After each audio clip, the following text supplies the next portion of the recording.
Welcome, everybody. This is Mushu Beef here. We're here with week 2 of season 3 of the Overwatch University League. Like I said, this is your host, Mushu Beef. But I have joining me here today is Thenlar and Lafon. How you guys doing? Pretty good. Well, yeah, absolutely. I mean, we've got an exciting day or evening, I should say, for most of us ahead of us. That's right. Overwatch. I mean, like, what can you say? This is one of my favorite parts about Overwatch, when two teams go at each other, brawling it out in a set of coordinated and dedicated team environments. Like, what more can you ask for in a competitive team? Absolutely. Not much more. I mean, this is it's a team game, right? So watch it playing in a solo queue and competitive can be really frustrating when you don't get that coordination. But here in the Overwatch University League, we've got the 6 full players per team that are coordinated and practice together. Some of these guys practice 3 to 5 times a week, so that's some real dedication out of these teams. Absolutely. Well, guys, we got some great matches today, so we got up on the screen today. First, from Division 2 will be Golden Gun Help Me versus Know Yourself. And then from our Division 5 matchup today will be Zero Watch East versus Budget C9.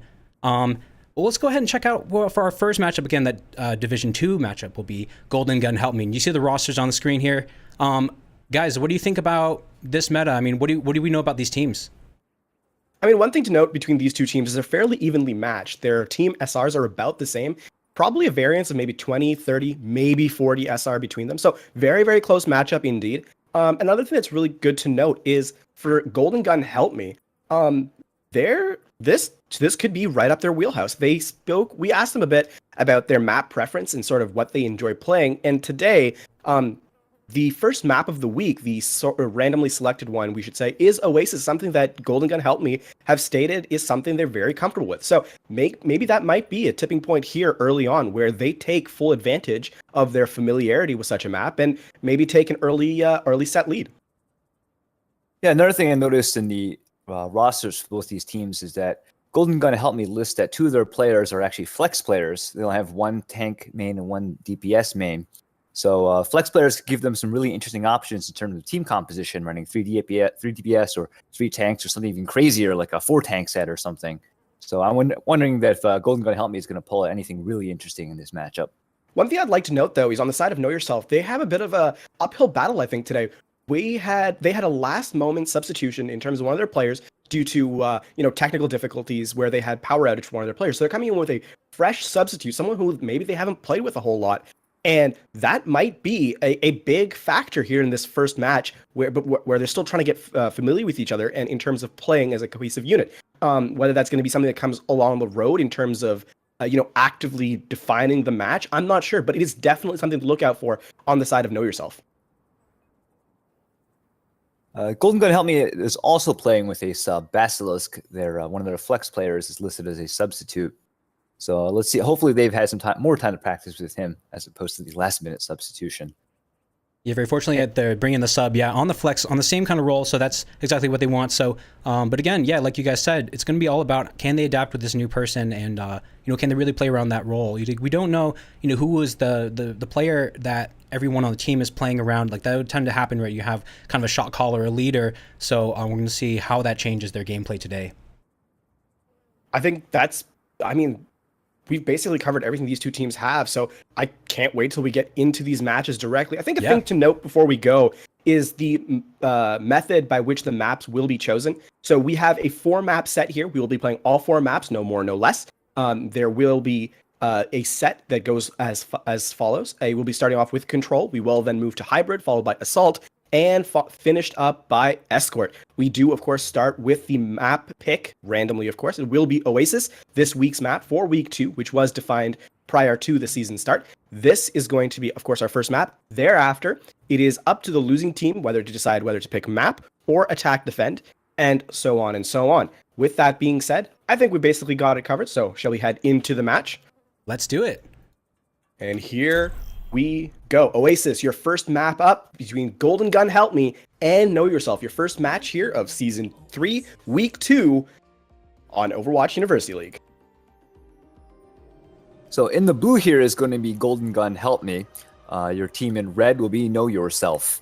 Looks like our first matchup here is in the lovely Gardens, which lends itself a lot to Pharah play in the pro scene, and already if you're looking at the team picks, you can see that OP Freeze on Know Yourself has immediately selected the Pharah along with a Mercy to go along with it. Pharah Mercy is so extremely strong in the current patch. One thing we noticed, of course, we are playing on the newest patch, which includes the Tempo Res Mercy on that E ability, so that is something to note. Junkrat has been nerfed a little bit, so that may come into play, but it is definitely something we're seeing a lot more Mercy play, as she's so much better at just keeping the fight going, extending long fights. And here on Control, where the first fight can initially snowball all the way through a map win, that is something that you really, really like seeing. Yeah, we're seeing some troll picks here from both teams right now. Know Yourself is showing the Bastion there on Triplex. Basilisk had a Widow for a short time, but it looks like they've gone to a more standard 2-2-2 comp on Golden Gun Help Yourself, help me. Meanwhile, Know Yourself is now going to the real composition as the doors open and both teams spread out and prepare to attack.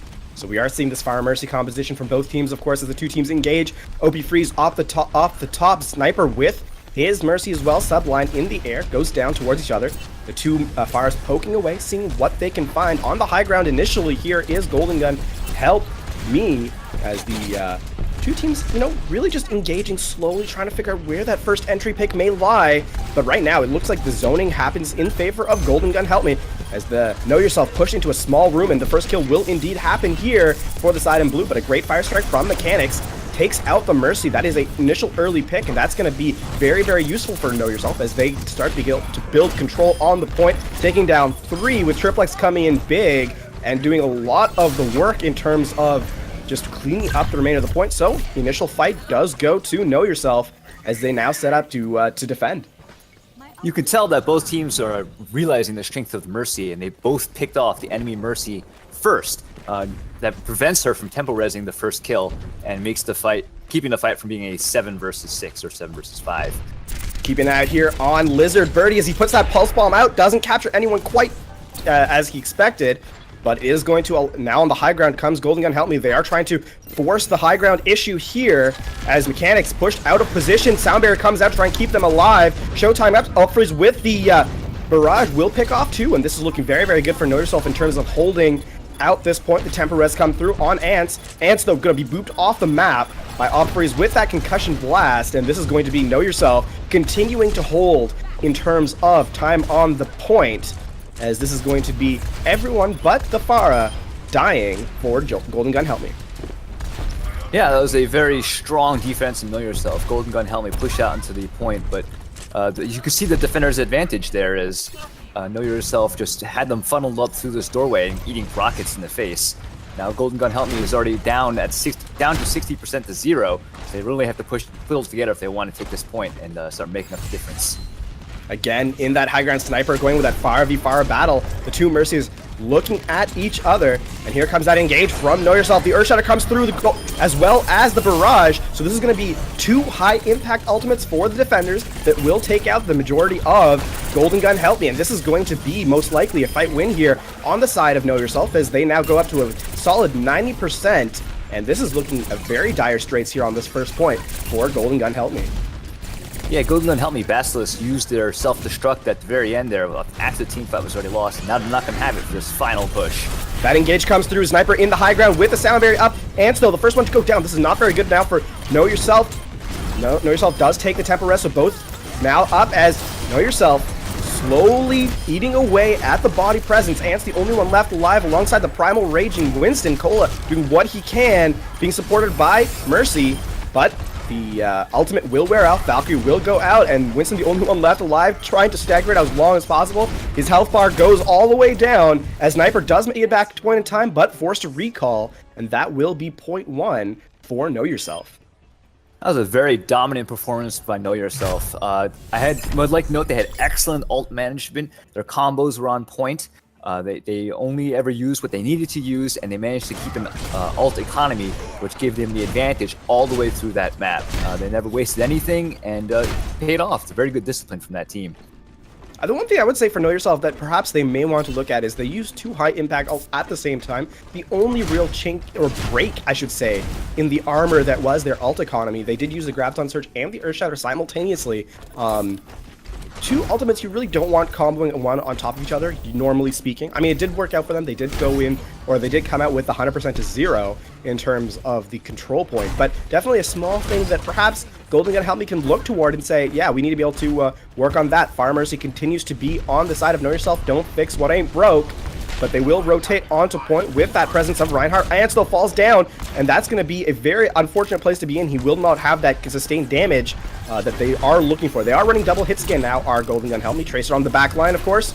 This is looking very awkward, I should say, for the side of Golden Gun Help Me. This is sort of sectioned off, and their subline will be the first one down, so no mercy, no temper res here for Golden Gun Help Me as the fight continues. Sniper, though, with that double hit scan, does manage to pressure Upbreath out of the area, and Know Yourself forced to burn the temper res, but does not matter, as this is going to be Know Yourself in the kill feed pretty much entirely as the first point, or I should say, as the point finally ticks over in their favor.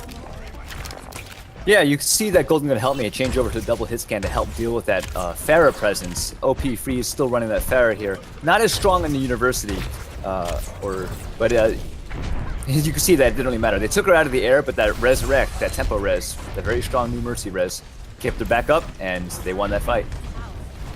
Two teams now engaging. They are switching, of course, now over to the Rhino. But a big triple kill by Lizardbirdie. The couple with the barrage to just clean up the remainder of the fight. That does not matter, though, as Lizardbirdie does take out a triple kill with that pulse bomb. A huge play. And Know Yourself just, hold the point now for the time being. Now up to a cool 40% and counting off of basically two ultimates. It's a bit of a use. They are getting ready, of course, for this next play, but we do have that replay coming up of that last big play. The huge play, but on the main screen, the Earthshatter comes through from Know Yourself. The shoulder charge comes in. Subline will bring the temper res up from Basilisk. Here comes the two players. The Valkyrie comes out. Another Earthshatter from the defensive side, but no one there to follow up, really. And this is going to be an all-out brawl with Know Yourself taking away most of the kills. And it's going to be the side of GG Help Me. Golden Gun Help Me just sort of trickling out. Cole Del Tigre, the only one left alive, supported by Valkyrie. Ants does make it back. The sound barrier comes out to negate the tactical visor as a pulse bomb whiffs. And this is an all-out brawl at this point. Know Yourself slowly eking out their advantage as the shoulder charge comes through and the Ryan v Ryan battle. Mechanics taking that one. Immediately blocked up by the Mercy. And Know Yourself losing players out in the long term, but this is going to be a long fight that is almost certainly going to go in the favor of Golden Gun Help Me. That said, we are now up to a 95% and higher on that control percentage. Continue out the brawl. It's just the Mercy and Tracer on point. We are now in overtime. The Pulse Bomb on Reinhardt isn't going to get much as Basilisk finally gets the kills on the Mercy. So the point will tick over, but it did take them all the way to 99% to get that value. Golden Gun Help Me. It took a long time to get to that point, and there's a huge ball on the point to take it. But now you can see that they've got a huge ult advantage, 4 ults, and Know Yourself only has one with that Earthshatter coming online shortly. So hopefully Golden Gun Help Me can leverage that ult bank.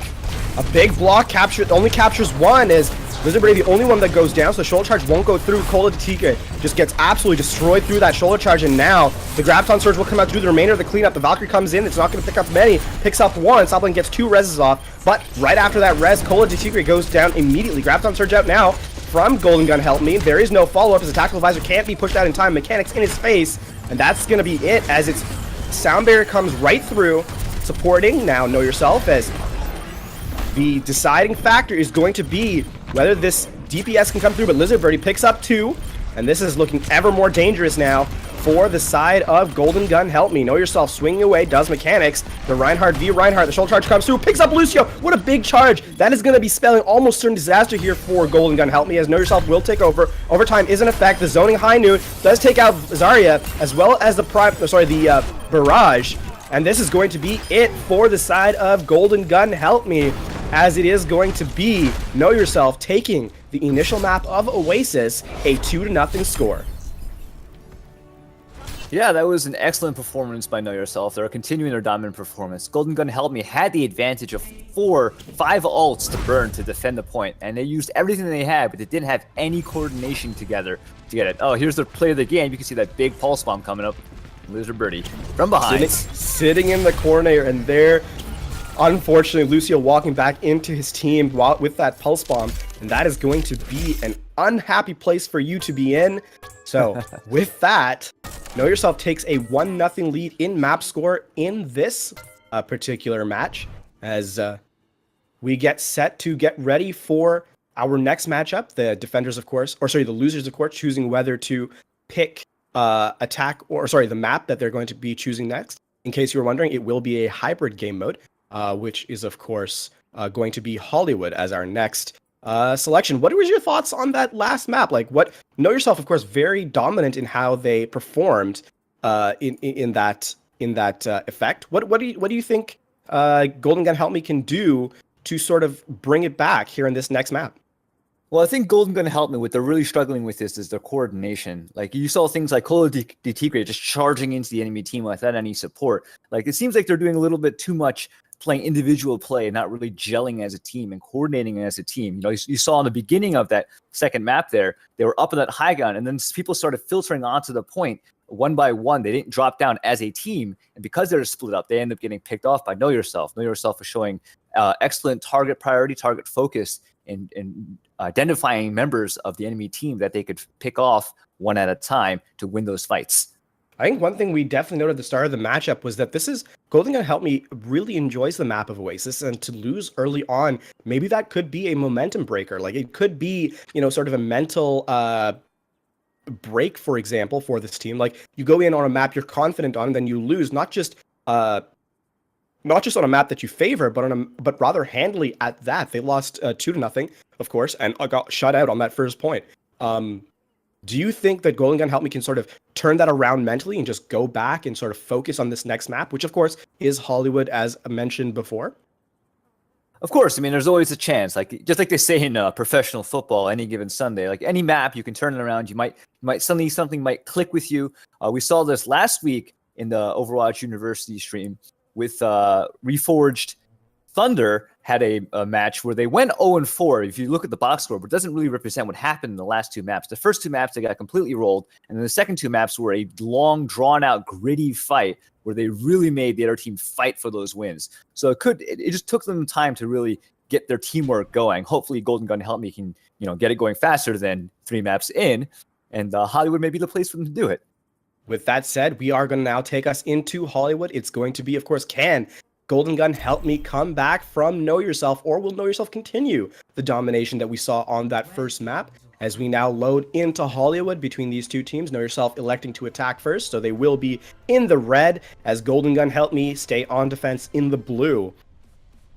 This is one of those maps where one of the things about hybrid maps, we should say, is that so much on first point can be dictated by there's so much variety, I should say, in terms of what you can play. We saw a Fire Mercy combination on Oasis from both teams, honestly, in that first section, which is so heavily Pharah-centric. And then on one side, Golden Gun Help Me switch over their composition, as the Pharah v Pharah wasn't really working out in their favor, so they went to a double hit scan combination. Do you think that here on Hollywood, on this first point, which is a lot more open than you normally see on these hybrid maps, do you think we will see that Fire Mercy, or do you think that they'll choose to run something a little bit different here?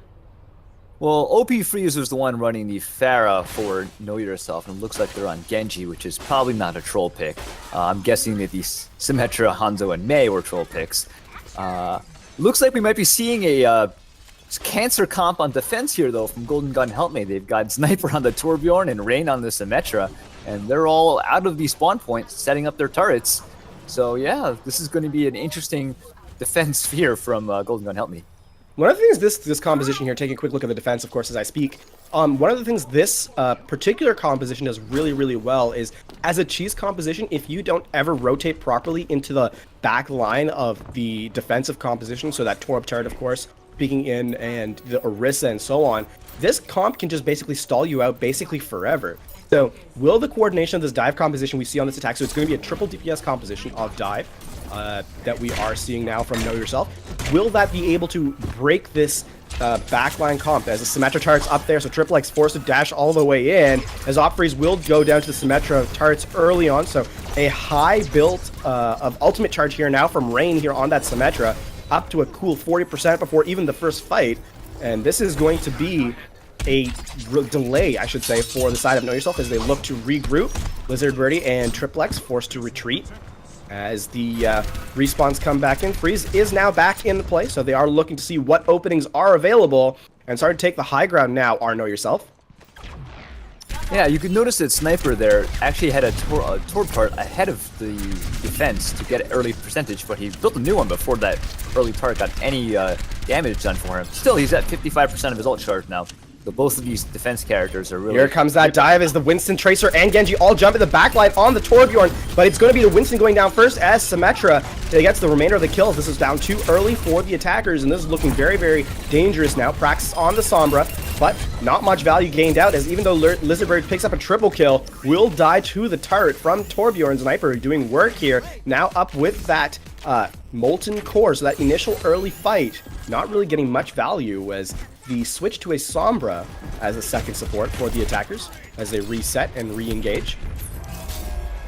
Yeah, the attack went in there. Again, you saw them go right in there going after that Mercy. And now Rain is about to come up on their teleporter, so Golden Gun Help Me is going to have a very strong, sustainable defense with the teleporter plus the res from that Mercy, solo healing Mercy. An interesting decision from Sniper there as he used Molten Core when no one was really pushing, so they won't have that for the next push. Very unfortunate circumstance here as Lizard Birdie sneaking around the back line, gets that Pulse Bomb off. It's going to take down the teleporter, does trade out for it. That is going to force the fight, though. The Sombra will come with the EMP, followed up immediately by Tactical Visor. Basilisk with that defensive matrix in his face, and that's going to be Ants taking out 3 for the defense. And that's going to be very unfortunate now for the attackers as they get wiped out without even getting a tick, and they do expend a lot of ultimates for it. Yeah, I mean, that was a really coordinated push in Know Yourself. They waited for that Tracer to come in to get the Pulse Bomb onto the teleporter before they made their attack, and then they immediately after that, the EMP to disable the turret. They gave him a lot of room to work with, but Ants was the hero there with that attack visor, picking up 3 kills, and now OP Freeze has switched over to that Pharah and running that Pharah Mercy on attack now. Soundberry now coming in with the Dragon Blade right on top of it. They're going in that backline aggressively. There's 1 kill on Basilisk, 2-1 subline, so support down, no Mercy res. This is going to be a third one by Triplex as the Primal Rage and Molten Core come out respectively, but this is looking much, much better now for Know Yourself as they come through. The Orisa drops down that ultimate with the Molten Core, but it's looking very dangerous as the first take does go off now for Know Yourself, and they switching over to the Pharah away from Soldier, and this is going to be most likely that first point contested. Basilisk does get back in time, but self-destruct on point as everyone just filters out. They are basically 10% away from that full capture. A very awkward place now as the Pulse Bomb will go up, so no teleporter in play, and Basilisk forced out of mech again, goes down immediately, and that's going to be point A for Know Yourself. They do use a lot as the taking a quick moment to look at this replay of the Genji and the break, that's the whole snowball that it started. Yeah, you can see that Genji is really good in close quarters, obviously. He's swinging a sword, and good Golden Gun Help Me. They were defending in that tight little cafe. They really should have realized that Genji was going to be building up to a sword eventually and coming in there after them. So this is a great play by Know Yourself, adapting to the defensive situation, and they pulled off a big win after the initial stalls they had. In the high ground now, the Pharah v Pharah battle going on. As OP Freeze now switching, of course, as we mentioned on that last point for that last round of attack, switching over to the Pharah, and perpetually discorded though, so it's a very dangerous position for OP Freeze to be in. Praxis on him the whole time as well, as Pulse Bomb will come through, and Lizard Birdie yet again showing that multiple Pulse Bombs is a thing that is very comfortable with. Ultimates being used out, Valkyrie used from this defensive side to keep the res going, as Primal Rage will come through. And Sound Barrier as well to keep that fight moving. As we mentioned, Cole now the only one left, forced to disengage out, but will die. And that is going to be a clean, a win, I should say, for the side of Know Yourself, if not particularly clean. Not clean, no, and a lot of ults are used on both sides, a bit messy. But again, Know Yourself does come out a little bit ahead in terms of the ult economy. They got 2 of their ults up still, whereas Golden Gun Help Me only has 1, although Rain is about to come up on that Transcendence. There's point B, and we're going into the back warehouse phase. What a great kill, though, from Rain, immediately taken out, though, by OP Freeze, but nonetheless, a good kill on the Genji. So, Rain providing a little bit of that fragging potential from the Zen. as the payload now moves into our third stage. A full 2 minutes and 30 left on the clock. As the two teams brawl out, Basilisk Force out of mech. This is going to be dangerous as Mechanics gets the kill immediately. Dragonblade will come in. Triplex pulls in. The trance comes through, but not before Mercy does go down. And this is going to be basically a win for Triplex as he does get a kill as well as the Transcendence out from the side. Lizard Birdie off the Tracer now onto McCree. In the back line, it's going to be Mechanics swinging away. The self-destruct comes through as it's going to zone them off the cart. Lizard Birdie again, another kill. This guy has shown up very, very consistently. And again, another one. So the rolling through now to the last third of this third point. And it's looking very dangerous as a High Noon comes in on the point. Lizard Birdie cancels it immediately, just trying to get that reload. Basilisk forced out of mech, and Mechanics will do the remainder of the cleanup. This is a very dangerous place now for Golden Gun Help Me to be in. The Rocket Barrage takes out Ants, and that's going to be no tactical visor. No value there. The Valkyrie now out from both Mercies, trying to do what they can to stall out the point. Sublime, though, will go down. The Rocket Barrage from on high, but no kills come in through it. As Basilisk, the only one left alive, Ants gets back to point just in the nick of time. The Dragon Blade now just to clean out the remainder of the point, and before Cola can get even to it, we are finished round one with 1 minute 16 for a 3-point capture for Know Yourself. Very dominant performance again by Know Yourself. It took them a while to get going there, although they had a really fast time there on the streets phase and then the warehouse phase in the back. Only finishing with 1 minute and 16 seconds left for the full complete. You know, you can see how long it took them to get point A. A really stiff defense by Golden Gun Help Me that took them a while to get through. Hopefully, Golden Gun Help Me is going to be able to get a faster time here, maybe crack the defense a little bit faster, and they could give themselves an advantage if they push just as fast as Know Yourself did. Looks like Sniper is going to be pulling out the Pharah for the offensive team this time. Defensively, OP Freeze is showing a Torb, so let's see if he sticks with that. One of the things to note on this map is this first point, or the first 2 points, can be the first point, if it's snowballed well for the second third one. But that last third point is so difficult to attack with the spawns being where they are. So Golden Gun Help Me definitely have an uphill battle here, but I definitely think that they can provide some pressure here for Know Yourself. And I think that running a similar composition to the one that Golden Gun Help Me ran on defense will Know Yourself be. They are running the the Roadhog, I meant to say, in place of another tank. So the Orisa Roadhog combination, but otherwise a very similar composition from both sides defensively. As the I'm not seeing a Symmetra at least from Know Yourself. Not going full cancer here. Offensively, it looks like GG Help Me, Golden Gun Help Me is going to run the Basilisk is going to change over to Zarya instead of the Diva to provide those bubbles for the Winston as they're diving in, harkening back to the old dive comp days. And then we're 10 seconds to the start of the match, so this round, so let's see how this goes. Just a reminder, we are playing on the newest patch, so that means that the Diva changes have gone through. With her change to, she now has those missiles in place of the extended defense matrix. But the engage slowly happens here as Torb, the only one on point. Very tightly bundled composition here up on the top of Cafe for the side of Golden Gun Help Me. The hook comes through. Triplex will get the initial kill as Ants goes down. The Mechanics, though, will kill off too, so this is looking very, very good for the defensive side as they get the 2 initial kills, and even the tempo res from Sublime can't manage to snowball it back in the other direction, and Rain will speed out the surviving Cola Tigre to reset and get ready for their next push. Triplex had that really early kill there on that Tracer, a slippery target at best of times, and immediately Ants is switched over to a Soldier instead of the Tracer. You can see that they've gone to deal long range with this enemy defending composition here.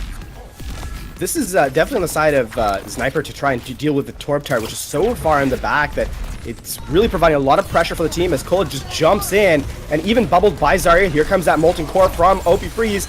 Triplex will get a kill, so the Temper Rest comes out immediately, but Sublime will be hit with a brilliant right click from Triplex, and that's going to be the Primal Ridge in the backline. Not going to get a whole lot of value, though. Sniper does take out Showtime, and in the high ground, Ant's doing what he can. Lizard Birdie does bring out the Tactical Visor, and this is going to be Golden Gun Help Me.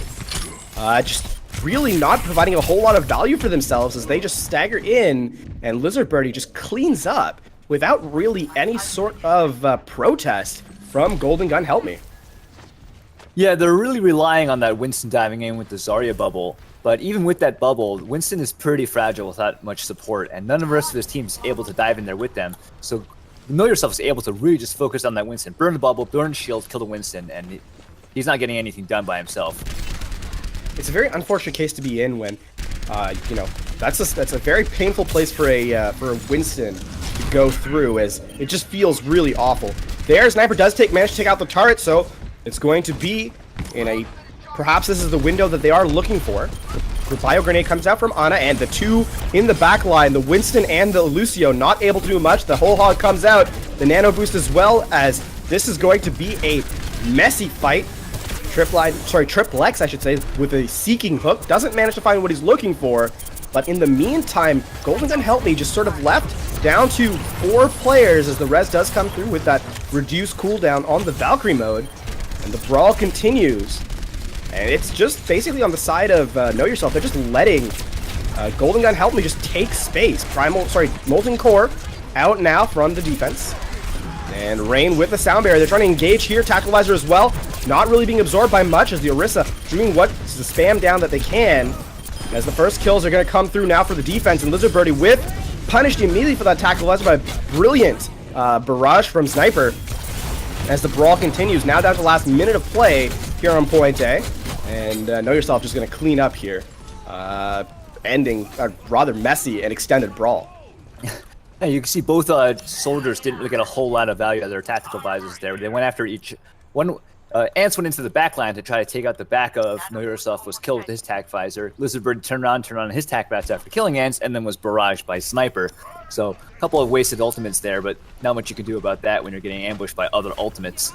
But Golden Gun Help Me only has 1 ult to work with in 24 seconds, so this is their final push. They've got to make it happen with this Graviton Surge. Waiting to see, they're switching now to that Reinhardt, trying to build presence on the point.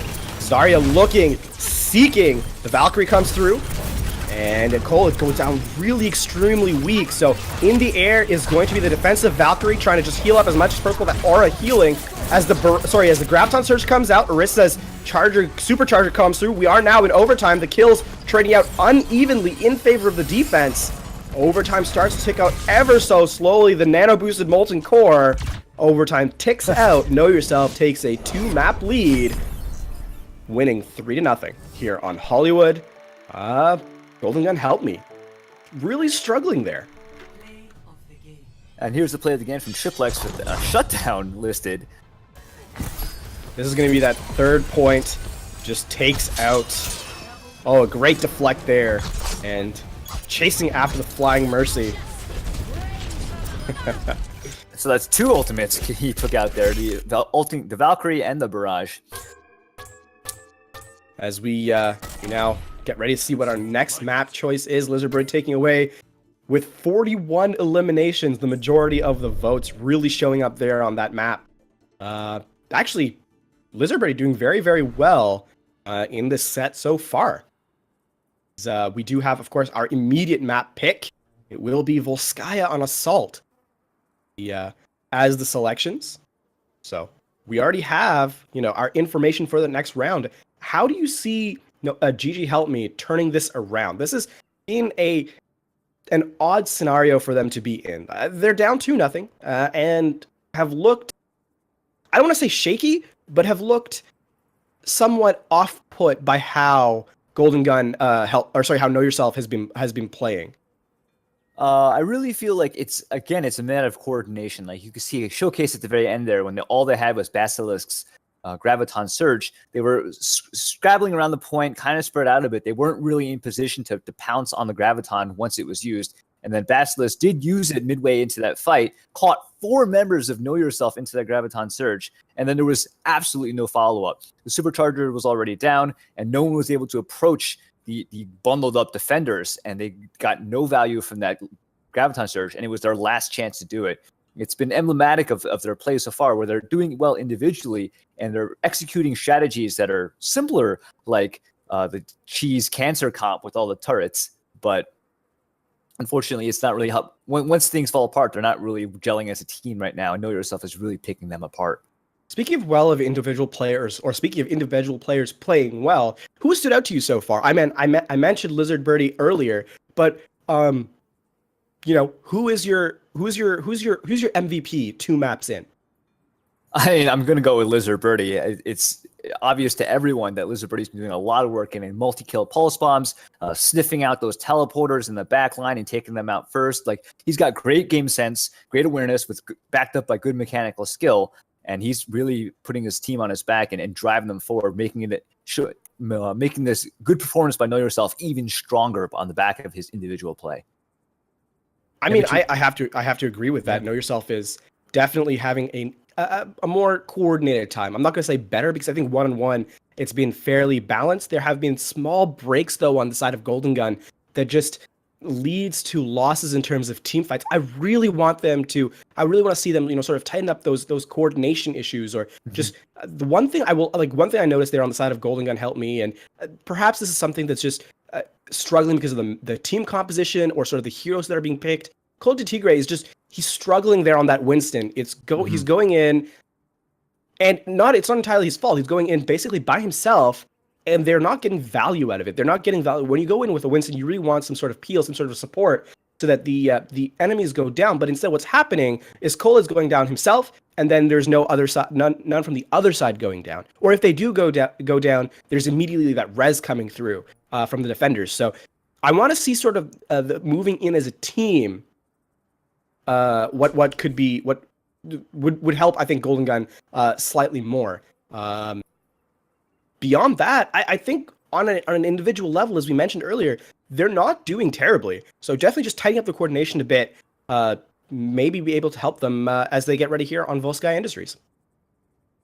We have a slight delay going on, so we're going to discuss a little bit more about the strategies that Golden Gun Help Me has been employing. It seems a little disjointed with their team compositions.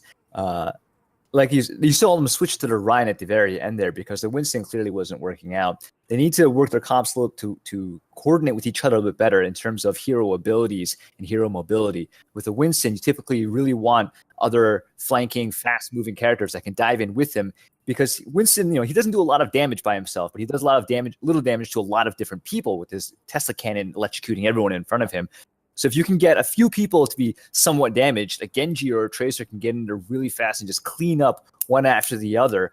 Now, Winston's not going to do the job by himself, especially in this division. Division 2, these guys are in mid-diamond and higher. Some players are masters.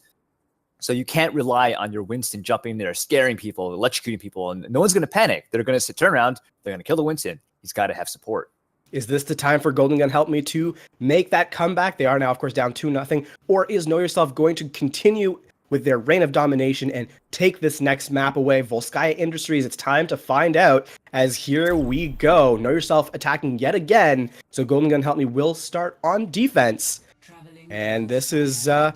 This is do or die for Golden Gun Help Me. They really do need to turn it around here. This is, I think, especially considering these have been their map picks.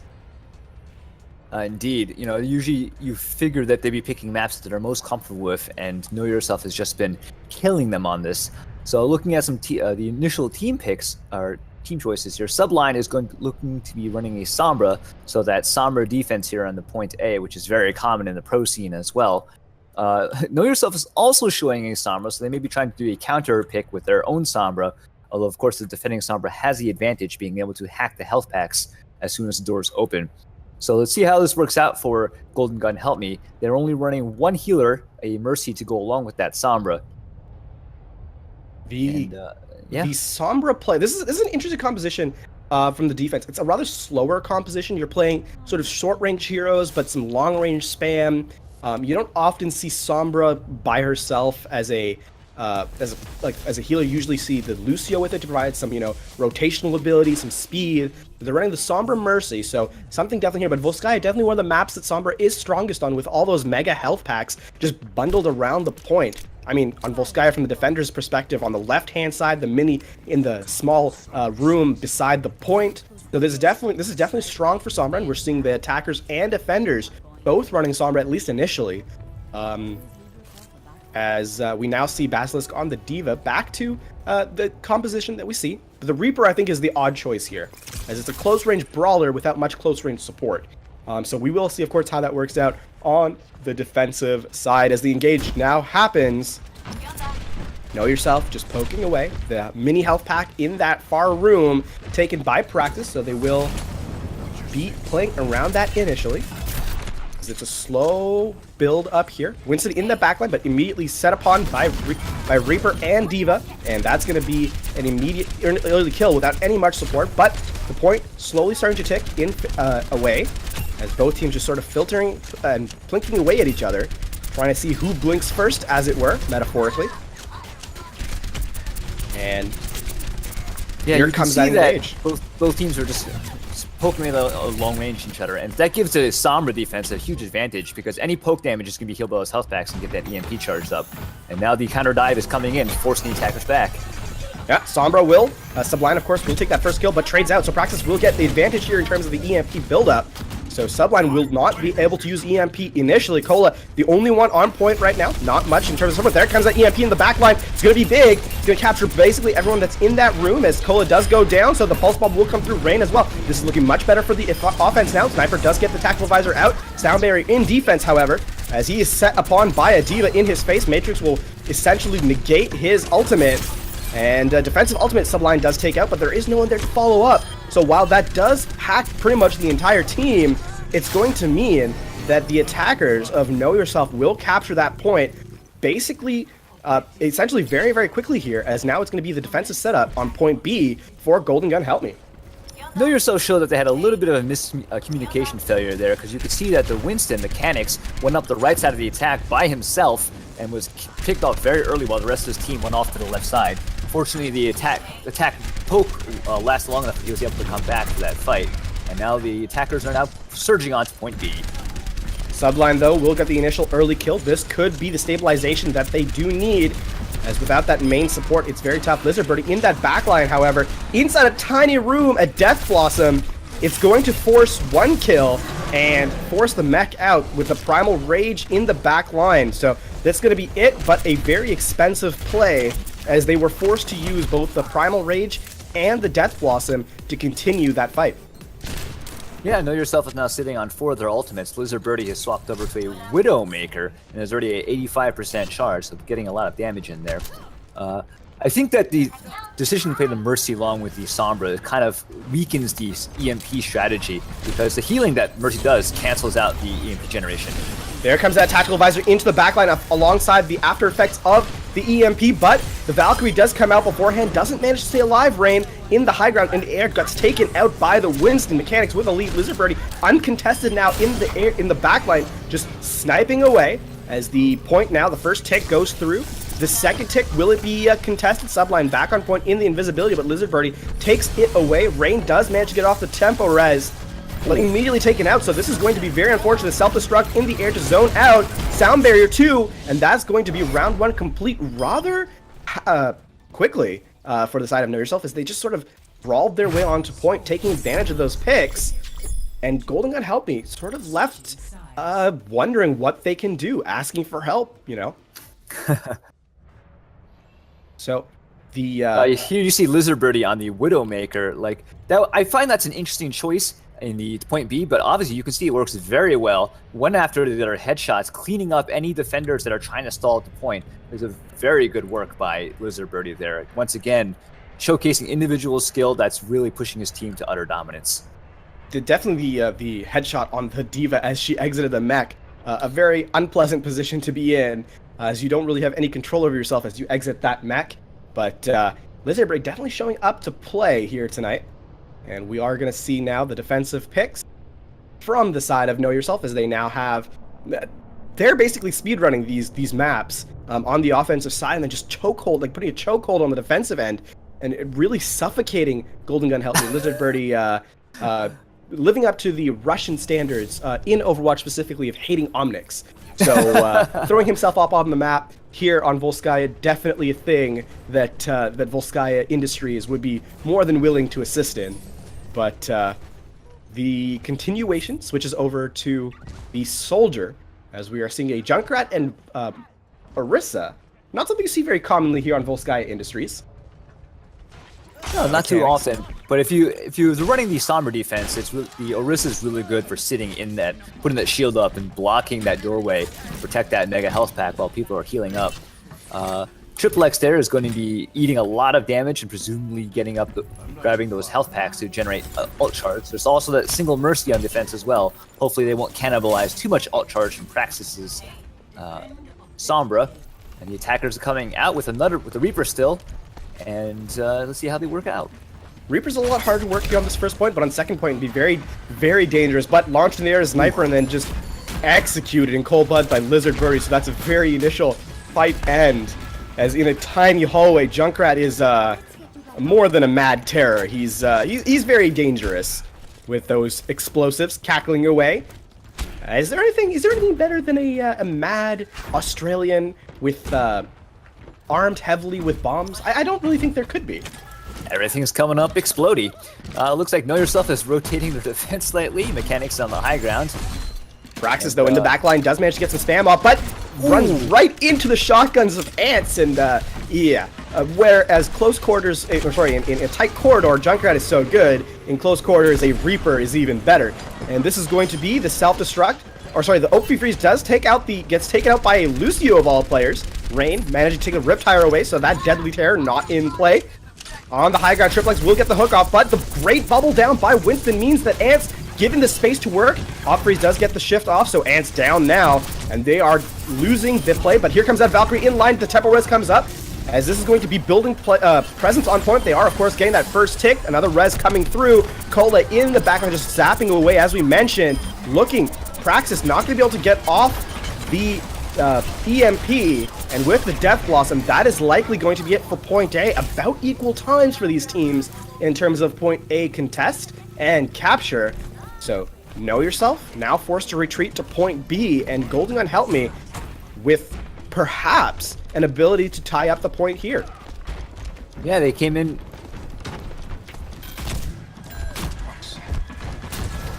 Alright, here's the Mercy in Battle Mercy mode with the Valkyrie flying in the air. On the main point screen, you can see the attack coming in. Here's the EMP already for Praxis. Praxis does with that EMP, takes it out. Temper Res to keep the play up, but the Riptire means that fight is almost certainly over. Oh, that is unfortunate. The supercharger used, and not much else was being done around it. So an ultimate used for no value whatsoever. And Basilisk, caught out of mech, will be forced to throw himself off into the frigid, icy waters of the Volskaya river?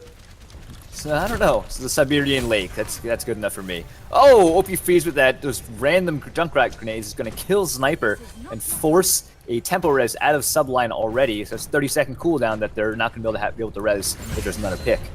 GG, help me take a lot of damage. Oh, Freeze again with that Junkrat spam being boosted by Mercy. That is going to spell the end of that push for Golden Gun Help Me, as that is back-to-back kills from basically blind range for the side of Know Yourself off the back of a Junkrat spam. So the reset happens. Golden Gun Help Me. Like they're struggling here. They're trying to build in, but that spam from Junkrat is just so powerful. Yeah, they're really running into those bombs. And here's another volley of bombs that takes out Rain now. That's the Riptire comes through. Is it going to get value? Yes. The self-destruct will come through, but it doesn't matter. As everyone hides, the Riptire down. There is no res. The EMP as well. As the Tactilizer comes through again. Know Yourself using a lot of ultimates here. And it's going to definitely result in a win for Know Yourself on that fight. But Golden Gun Help Me only using the self-destruct and not much else. So they pulled out the EMP, they pulled out Tactical Visor, and Riptire. So they've got to be kind of happy with that, with the results of that last fight. Yeah, I mean, Know Yourself burned a lot, 3 of their ultimates, but Freeze is generating that charge really fast. He keeps hitting people with those grenades, and he's coming up more. He's at 54% already. They've got Golden Gun Help Me's got 3 ults to 2, but let's see if they can make use of that ult advantage. They haven't in the past, and this is their chance. Cola jumps directly in, Primal Rage into the trap just to stay alive, but the self-destruct, I should say, Sound Barrier comes through to keep the team alive. The kills now slowly coming in. Ants picks up 2, the res comes out for 1, and self-destruct on point means that this fight is over, as Ants will go down to it. Cola, the only one left alive, as she's stuck in the corner against a team of 4 who all want her dead, and that's a dangerous position to be in. So another fight ended. And honestly, this is starting ever more dangerous for Golden Gun Help Me, as they are not getting value out of their ultimates. No, like I was looking at when I was looking at the end of that fight there, I was looking at all the death markers. You could see that the deaths were spread out all over the point. Golden Gun Help Me is not doing a good job of working as a team and sticking together. They're getting split up everywhere and then picked apart. Cola switching off the Winston. There's that initial entry frag that they're looking for. The Riptire comes in off the top, and that's going to mean Cola goes down. This tempo rest comes in. Praxis does, in fact, be needed, as that means that the EMP going to come through. So Mercy speaking true again.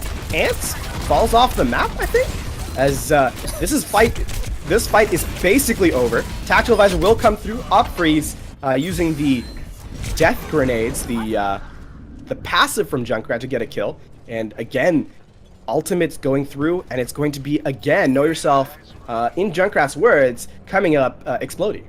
Yeah, Golden Gun Help Me now is going to have 4 of their ultimates coming online in time for this next tech. Oh, Basilisk has swapped off to a Zarya and given up on charge. Sniper has changed off as well, so now they're only up to 2 ultimates, as well as Know Yourself having Mechanics' supercharger. Praxis is only at 40% for that EMP, so this is Golden Gun Help Me's good chance to get in there without running into an EMP. 50%, they're coming in with the Fire Mercy. Fire Mercy could be the answer to this. Junkrat in the backline is Praxis trying to get that poke damage away to build up the EMP up to 75%, already 80% there. Here comes the Riptire in the corner. The Temporess comes through. It's going to find a kill. Yes, as it picks up 3. Oh. A freeze with a brilliant Riptire. The Supercharger out to do the remainder of the cleanup, and caught in a tiny, tiny room are the 2 tanks, but there is no support, so they will go down. And Cola, though, managing to take D.Va out of mech before falling inevitably. Basilisk High Energy does get a kill himself. So this is...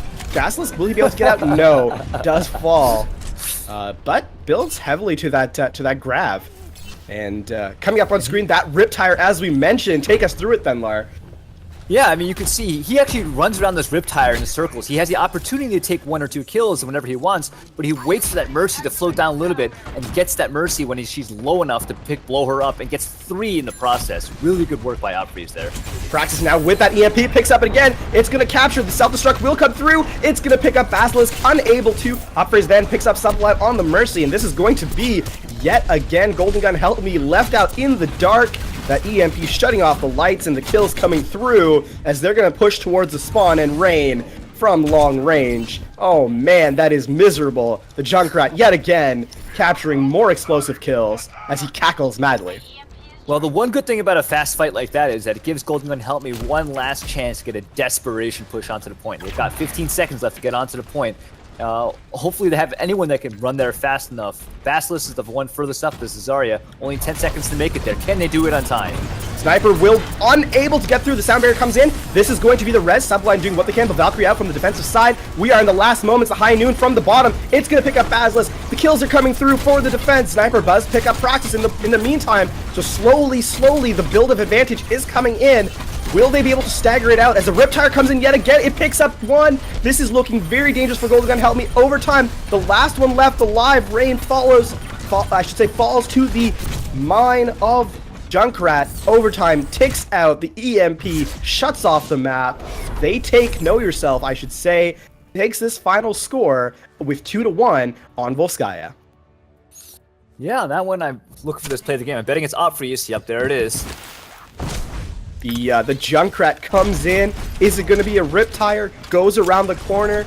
Yeah, this is just absolute madness. Unbelievable play from the Junkrat there on Volskaya. We are going to, of course, that's our 3rd map. So our next map pick will be of the escort variety. 23 enemies EMP'd from Praxis. An impressive showing indeed. As we are now going to see what the next map pick is from G Help Me. Opfreeze there was the MVP for that one. Lizard Birdie was still doing really good work, but Opfreeze and that Junkrat getting those spam kills from a distance, building with that Junkrat tire. You can even see in that play of the game at the very end there, he ran it into the Reaper Death Blossoming. The tire went down to 12 hit points when he detonated it. So he had extremely good timing, shutting off that Death Blossom, killing the Mercy in the air, and picking up that 3rd kill, which I unfortunately forget who it was, but a 3 kill with the Riptire. You saw him spinning it around, running around, waiting for just avoiding targets he didn't want to kill. He waited for the Rhine to get rezzed before he detonated. He didn't pick up the Rhine, but still very good patience, good use of that rip tire. Golden Gun helped me. They really needed to turn around and shoot that tire. It was running around in the middle of their team for so long that they had the opportunity to kill it, and they didn't, and it cost them dearly. Yeah, you can imagine.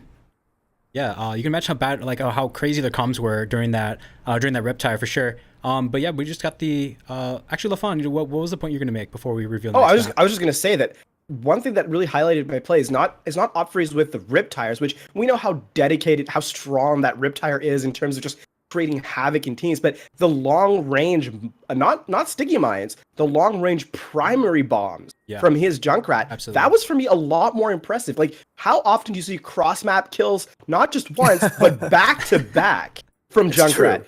It's insane. It's Widowmaker and Junkrat all in one. Yeah, like, I mean, what can you say? Yeah. If you've got that many kills from a inconsistent target at range, for me that's a lot more impressive than the rip tire kills. Impressive as that was, I have to say. I think that speaks more about Golden Gun Help Me's inability to dodge those bombs. I mean, when they're firing from such long range, you can see them coming. Usually he's spamming all in one area, and you just don't walk into it. But there's a soldier, a sniper was hanging out in those bombs. Like, I saw him a couple times. They just traversed through an area that Junkrat was spamming. As if it didn't matter, but obviously it did matter. They were getting killed running through these carpets of bombs. I mean, on the side of a Junkrat player, you just gotta be laughing in absolute glee. What's better than getting explosive kills at range? I mean, the only thing better is possibly getting explosive range at close quarters, which Junkrat, as we know, excels in. But that is the end of Volskaya. We are going to our next map, which will be Route 66, as was the case in all previous 3 maps. GG Help Me will be defending first. Know Yourself will be attacking first. So all team colors staying the same. Thank God for production. We are so excited to get ready into this 4th map in this set as we get ready to go right now. So, all right, this is Golden Guns Help Me one opportunity to pull out a win in this 4-map set. They've lost the match, but they can salvage some of their pride if they can take the win on Route 66. A full escort map that's got a pretty easy to attack, actually, in my experience. The first point is difficult to defend because the attacker spawn is closer than the defenders, and Big Earls is a common defense point, but it's very easily flanked. So let's see what kind of composition Golden Gun Help Me goes up with this time. They haven't really shown any of that flexibility I was talking about in the beginning of the match. And looks like they're showing up 3 DPS now on their team comp. Let's see if they stick with that. Definitely something to on the side of the defense is how do they play around their tank? Because their tank engages and disengages really well. Cole has been played extremely well in terms of when and where to go in. The problem hasn't been the tank play. The problem has been everything around the tank play. So the question is, can Golden Gun Help Me clean up their team coordinate? This is something we talked about after the first map, or I should say after Hollywood, which is the second map, when Cole would go in, but no one else would go in with her. And it's tough to blame a tank when the tank is engaging and the rest of your team isn't engaging with you. So I'm not so sure that the tank is bad in this case. I just want to see more team coordination on the whole from Golden Gun. I think that definitely will increase their chance of winning pretty significantly. The attacking team here showing a Bastion with a Widowmaker. So I think we're going to be looking at a Protect the President play here from Know Yourself, planting a Bastion on the payload with the Rhine and a Mercy boost, and then Lizard Birdie on the Widow picking off anyone trying to flank that Bastion. Yeah, it looks like the strategy is going to be Protect the President. Let's see how Golden Gun Help Me responds to this.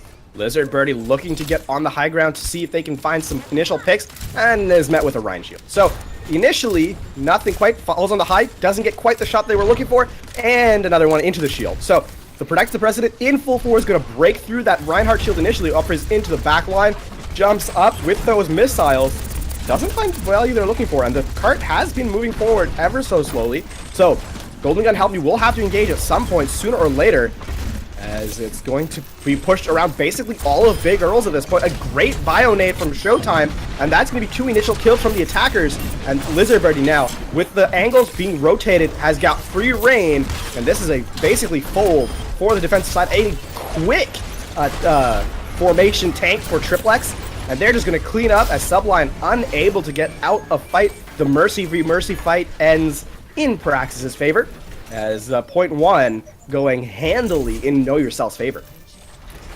Yeah, immediately you can see a couple of swaps over here from GG Help Me as they work to deal with that Basilisk. Ants has swapped over to a Tracer, which is a good counter to the Basilisk problem if you can generate that Pulse Bomb fast enough. Know Yourself is very aggressively pushing forward. Lizard Birdie gets a kill, but then is also counter-killed in a res from Sublime. Self-destruct. Self-destruct will break Cola's shield, but no one dies to it. So Ants looking to try and get out from that back line. And slowly, the cart still moving forward. So even though the kills are coming slightly in Defender's favor, there isn't much happening in terms of cart restriction. Valkyrie comes out from the defense, the Earthshatter does as well. The block by Cola though, a great shoulder charge into the Bastion will get the kill, and this is looking good for the defensive side, but a counter shatter.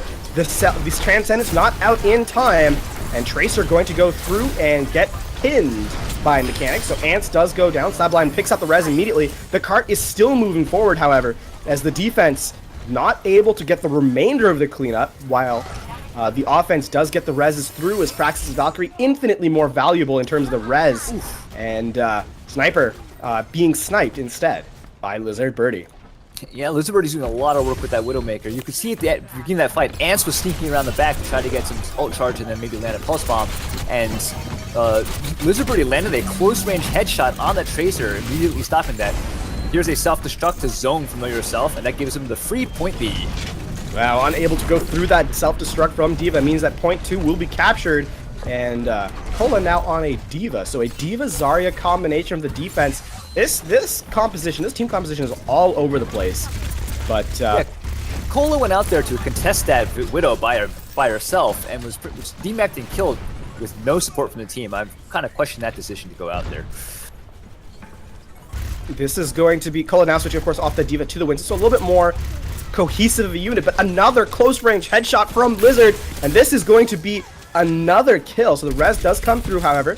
So Lizard Birdie being besieged by Ants, and Ants comes out on top, both literally and figuratively, as the high ground kill comes through. But in the meantime, it is a large forward momentum. The Graviton Surge will come out. The death comes through, though not from the defense, but from the offense, so not much value out of that Graviton. Basilisk being besieged, supported as much as possible by Sublime.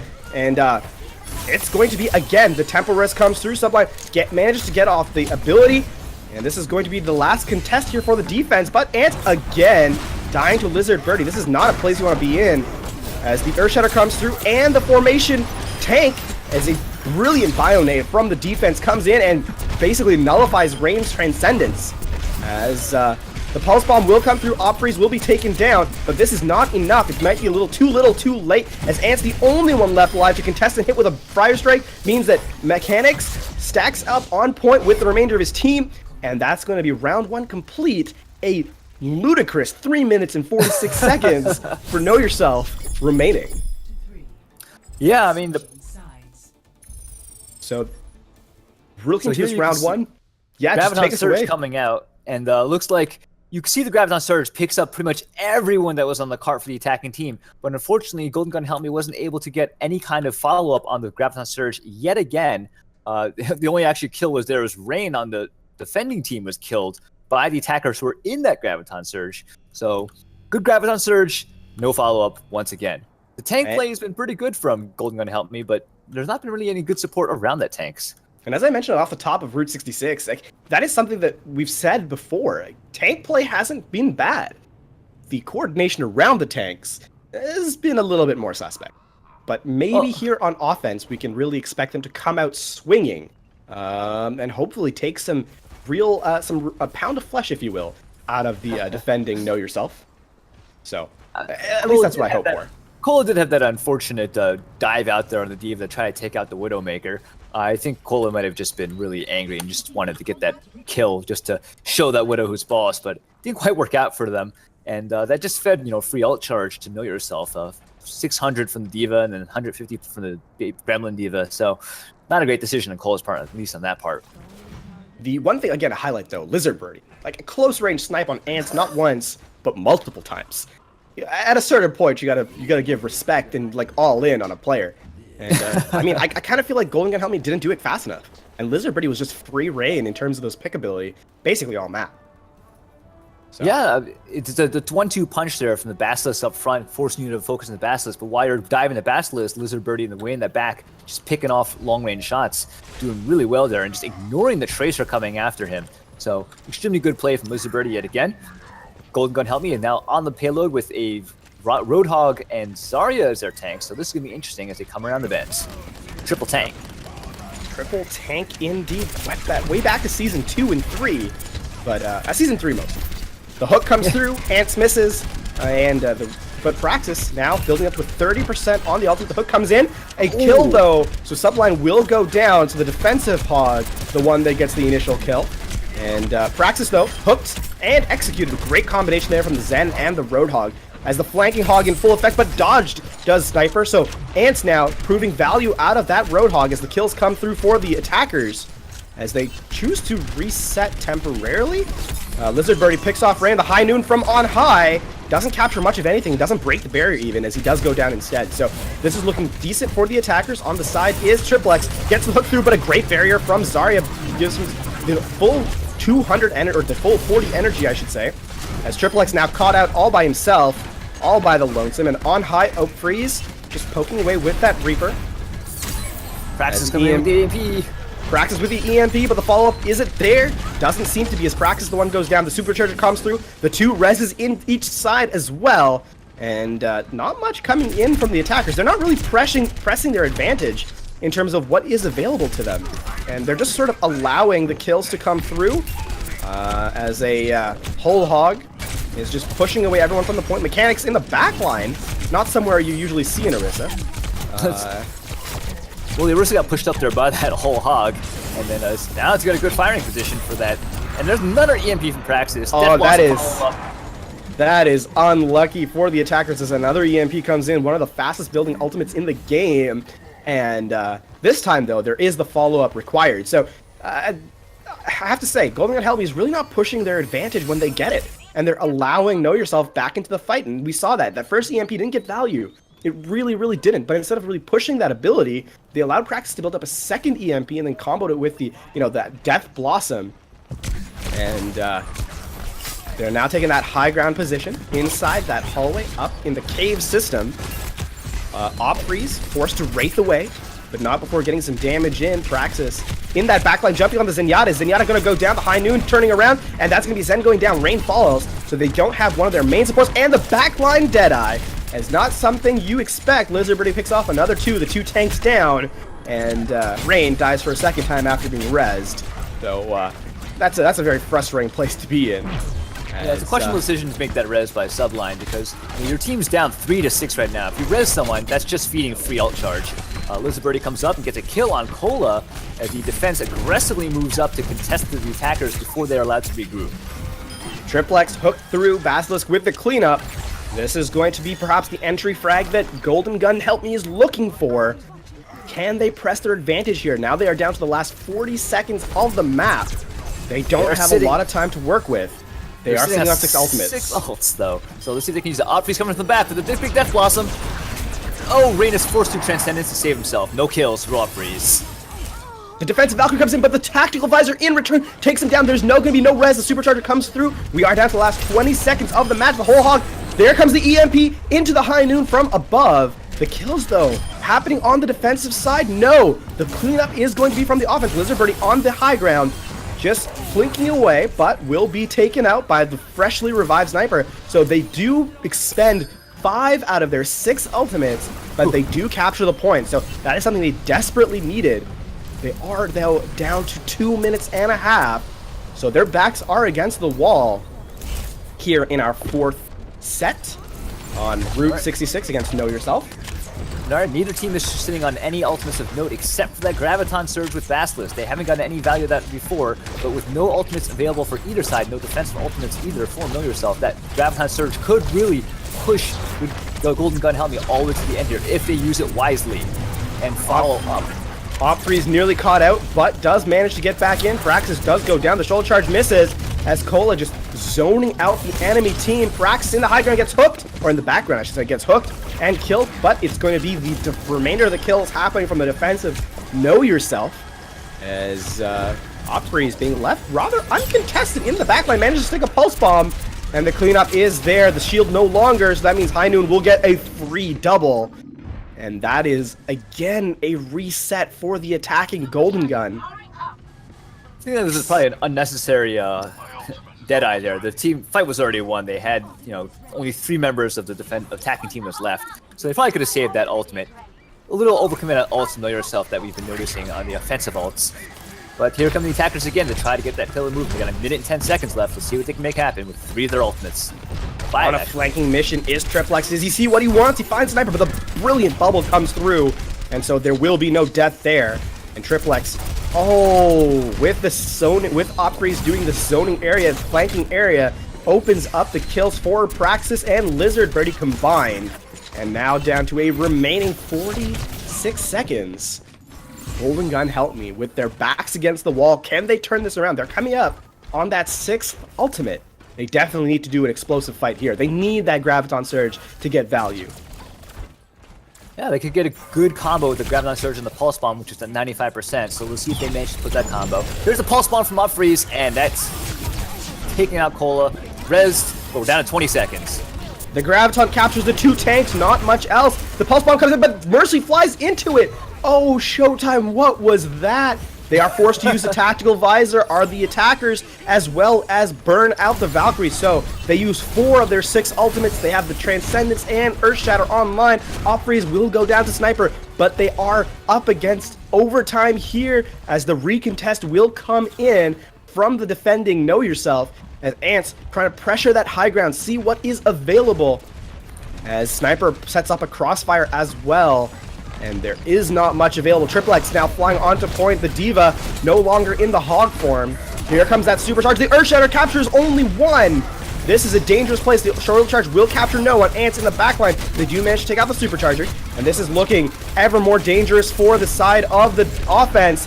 The Deadeye will clean up. Basilisk and Ants, the only 2 left alive. There is no Transcendence. This is going to be it. Overtime takes out Know Yourself, takes the victory. 3-1, and map 4, all told 4-0. Extremely good play from Know Yourself during that final contest. Lizard Birdie with the play of the... Oh no, Praxis with the hacked play of the game! The debate in full force. This is that combination we mentioned. That second EMP into a Death Blossom. Oh, Praxis, you madman. That was a gorgeous play there. As, yeah. He was forced to build up that EMP by doing damage as opposed to get the health packs from his team. He was in the shooting the Rhine in the back. EMP charges up to 100%, immediately slams in that Q button, and his team follows up. I guess that showcases really good communication, because he had to be telling Opfreeze that, hey, EMP's about to come up, EMP's about to come up. And then Opfreeze was waiting with that Death Blossom. He didn't burn it ahead of time. He waited for the EMP to go down. No shields, no abilities to stun him. And he came down, picked up those 2 kills. And coordination, coordination's OP. Know Yourself was doing it better that whole time, and they pick up a 4-0 decisive victory over Golden Gun Help Me. Golden Gun Help Me definitely showing a little bit of a... I will say they just showed signs of life towards the end there. In retrospect, there was some stuff I would hope they work on for their next upcoming matches, but props to Know Yourself. They definitely came out swinging. They knew what their game plan was, and not only did they know what their game plan was, they executed that said game plan.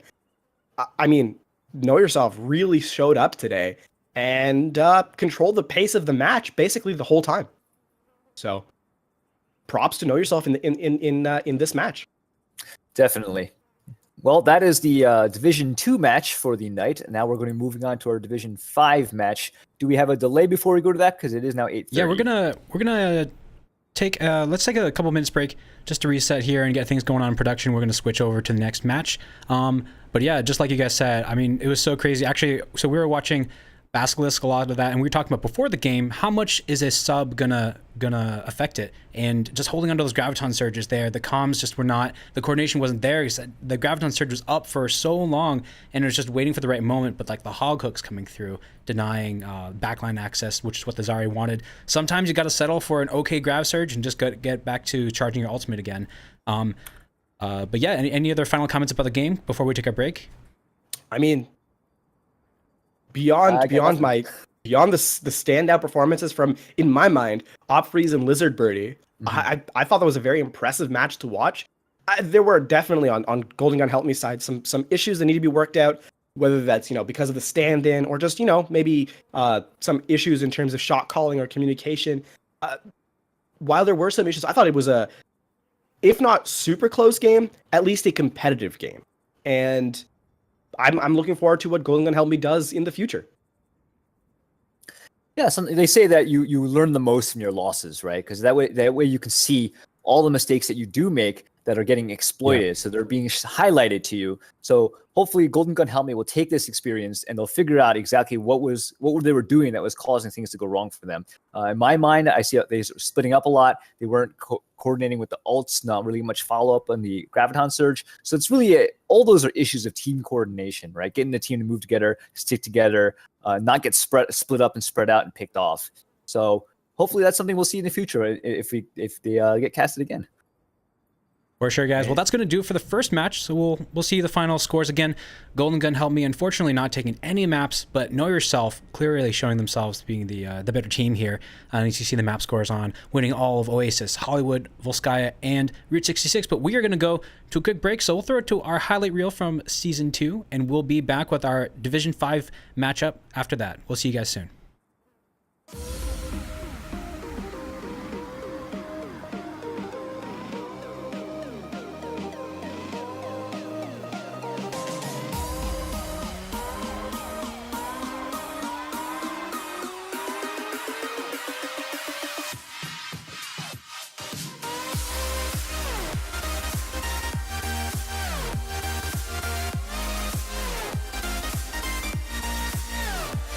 That's the Graviton Surge coming down, instantly comboed in with Demu's lovely ult. That's 4 kills instantly traded on. Oh, immediately into a huge four-player barrage off of Tamiko. That was a hell of a play, back-to-back.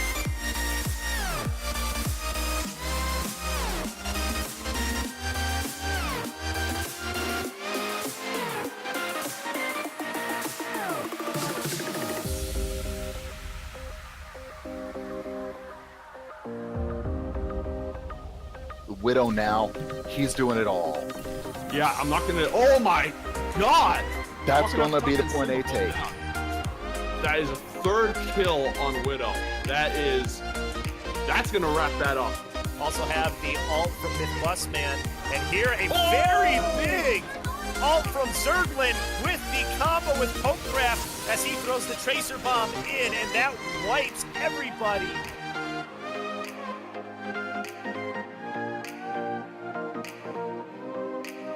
We've got another 2-2-2 based on Pharmacy coming out from Cloud Riders. And well, it's a 2-2-1 after that pick.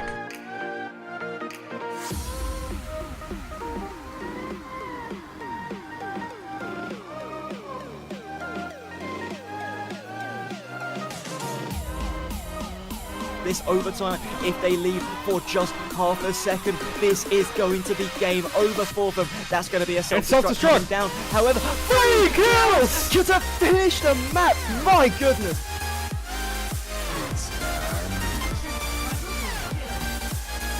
We're still trading quite even, but Dashi is going to get 2. He gets 3. 2 headshots in a row, and that could signal that this point is taken.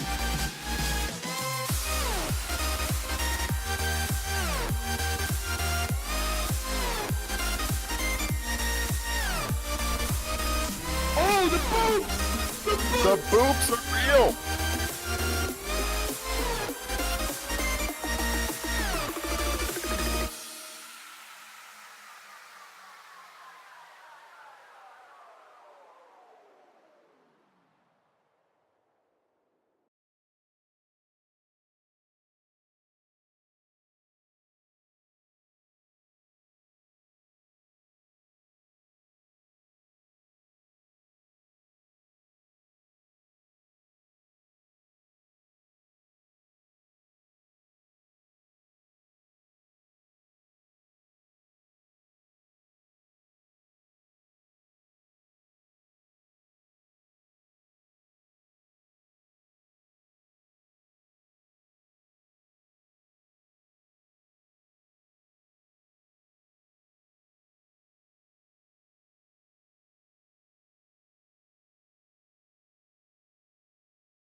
All right, guys, welcome back. We just had our first matches today.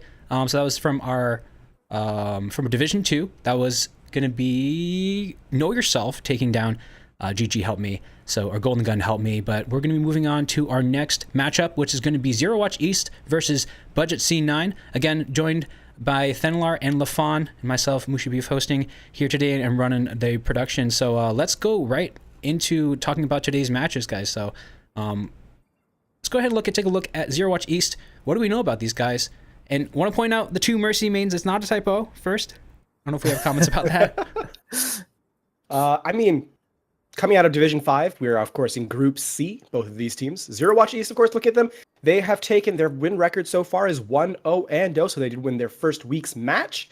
Coming up into this next one, I mean, again, one thing we noticed, these teams are fairly balanced in terms of SR. And look at Zero Watch East, they're about the 2300, 2370 range. They seem to have a lot of flexibility on their roster, aside from the double Mercy mains, but you never know. Maybe the Mercy just happens to be the most favorite player, and a killer Zen shows Especially up. with the changes. Especially with the changes. Yeah, I mean, New Mercy is insane. The first pick means nothing anymore, honestly. So, you know, Zero Watch East has a practice schedule about 2 to 3 scrims a week, so they are fairly in-depth in terms of how much and how often they play as a team. And one thing that was interesting to note is in the pregame mention, they said that the players on Zero Watch East played in a tournament on separate teams at their job, and then enjoyed the experience so much they decided to join the Overwatch University League. So, I mean, that is definitely a new reason for joining a tournament structure. But I mean, whatever works, right? Like I said this at the top of the broadcast. When we were broadcasting the game 1. There's nothing better than watching consistent, competitive Overwatch in this sort of team setting where all players in the same playing field in terms of what they want to accomplish. There's nothing better to me in the Overwatch scene. Yeah, I'm really looking forward to it. I mean, even teams that are in this SR range, like the division average is 2393, which is, solidly right there, just below platinum and a high gold. But I mean, even high gold players, if you practice together and work together, you can get really good team play. Just the mechanical skill is just a little bit lower, but really Overwatch is about teamwork. Coordination is OP. You want your teams working, your players working together. A team that is individually weaker but works well together and coordinates better is going to win out over a team that's individually better but doesn't do but plays like 6 individuals. So what's really going to be showing here is which team is a better team and not just a collection. And contrasting to Zero Watch East, who have been together since the beginning of Overwatch University League some 3 seasons ago, we have Budget C9 on the opposite side of the field. And one thing to note before we get in, we will see the hero rosters here. There is going to be a small change. Orange Lou will be playing the place of the DPS here, as I was notified just a little while ago, with DGO6 being the one playing on the support side. So there's that small shift in play coming up. Budget C9, they have only been playing together for 3 months, so a little bit more, perhaps a bit of a younger team. What are your thoughts on their status here? Well, actually, the thing is with Budget C9 is I casted them before in the Overwatch Scrub Cup, so that's where most of their roster got their start. So they've been playing in a tournament environment as a team already. DGO6 swapping off to the healer is really unusual to me because I actually coach a team in Division 5 as well. They're in Group D. And we've scrimmed against Budget C9 a bit, and DGO6 is an excellent DPS player. His Pharah play is pretty wild. His Junkrat play is really good. You saw him last week when he was subbing in during the main stream in the Division 5 match there against Reforged Thunder, and he was tearing them apart. So I'm really surprised to see that he's swapping off the DPS for this match. I will say the one note, so the previous note, the little flavor that was from Zero Watch East was amusing, but Budget C9's, I think, is slightly a little bit more hilarious, and they are looking ever more for new stages in which to showcase their ability to C9. So, for those of you not familiar with the Overwatch scene, a C9 is winning a team fight and casually stepping off the point and losing. So, will they thrill us with with more and more flavorful ways of C9ing, or will they button down and take those wins as they see them? But we are nearly ready here, so we will check with the teams if everyone is good to go, and we are going to be starting, of course, off on Oasis. talking about this map strategy, what do you expect to see coming in here from these two teams? Well, I'm looking at their rosters, their support mains here, or their main characters here, and normally I would say that you're going to see a fair Mercy out of Budget C9, but since DG06 isn't going to be playing DPS, who knows what we're going to see? Probably more mobile compositions. King of the Hill control maps lend themselves to a lot of skirmishing and a lot of flank routes, so you really can't bundle up behind the Rhine and just charge forward into an attack. You've got to be able to fight in every direction in multiple places and be able to move around the map. So I expect we'll see some slightly more mobile characters. Winston's, Divas, Genji, Tracer, Soldiers are still pretty quick. So that's what I'm expecting to see out of these two teams. But we're moving into the map now, so let's see what these teams are. Let's see what they select during the Assemble Heroes phase. Yeah, it's going to be, I believe, this is one map where I get confused between the actual map names. But this is Bounce House. I mean, to me, this will always and forever be Bounce House. It doesn't matter what the official name is. It's Bounce House. But I believe this one is City Center. You're probably correct because the inside one is University and the other one is Gardens. Gardens, yeah. Yeah. So this is City Center, but Bounce House sounds better. So, all right. Bounce House in the chat. Composition-wise. Team composition-wise, we're seeing Lich Kane is sitting on a Widowmaker for now on Team Budget C9. No, wait, and then now there's a Bastion. I think this is bait. I think they're trying to bait us casters in here. I think we should look at the other side a little bit more. It seems to be a more concrete composition from Zero Watch East. Yeah. All right, so they're running a Reaper here, which is a very unusual choice for this point because it's very open. There's long sight lines. Reaper is not going to get a whole lot of work done there. So let's see if Steve Square can get any value out of that. Budget C9 has swapped to a more traditional composition here with a Genji Tracer and the Diva Winston dive comp. And both teams are getting into it right now. With the Lucio, Zero Watch is getting to that high ground faster than Budget C9. So DG06 left in the back line there on that support role. So Move Alert takes the first kill, but that Temperez comes through. Budget C9 now looking to sort of situate themselves on the point. Luxury, though, the next kill comes in, and the Temperez comes right back through. The advantage slowly going in Budget C9's favor as they manage to build point on point. But Zero Watch East with the actual frags, so even though the initial point presence was from Budget C9, Zero Watch East will take the point initially, and they will set up their defensive side here now. Yeah, they got a good high ground advantage there, which they managed to turn into a dominant position to jump onto the Budget C9 from, and they got them a lot of kills. So you saw Budget C9 go up there to contest them in the high ground, but they did it in a piecemeal fashion. So a lot of their tanks were getting picked off one at a time, so that really was what cost them that fight. Jippy the Lion looking for that engage. Seriously, testing the waters, does finally jump in on the Mercy. The double supports in the backline. Mercy getting caught out, does go down, not able to get back in the team in time. This is going to mean that Zero Watch East is going to have their way. Luxury on the high ground with the with that soldier doing a lot of work in terms of getting the kill. So Luxury will get the initial entry, and Jippy the Lion will clean up the remainder. So now up to a clean 45% off of no ultimate usage. And this is going to be the next engage happening for Budget C9. Yeah, Zero Watch is sitting on 4 of their ultimates coming up with 4 of their ultimates coming online, which is going to give them a huge advantage in the next team fight. Budget C9, he's got 3 of their ults, and here comes Sinisher jumping up to contest at top. Jumps out to contest up top, but with that Reaper in his face means that he does go retreat immediately. Steve Square is going to be the one who gets the first kill. Transcendence comes out from the defensive side as they're down heroes. And it's going to be Luxury taking those frags through. The Transcendence wears off and wears out. Budget C9 losing their fight.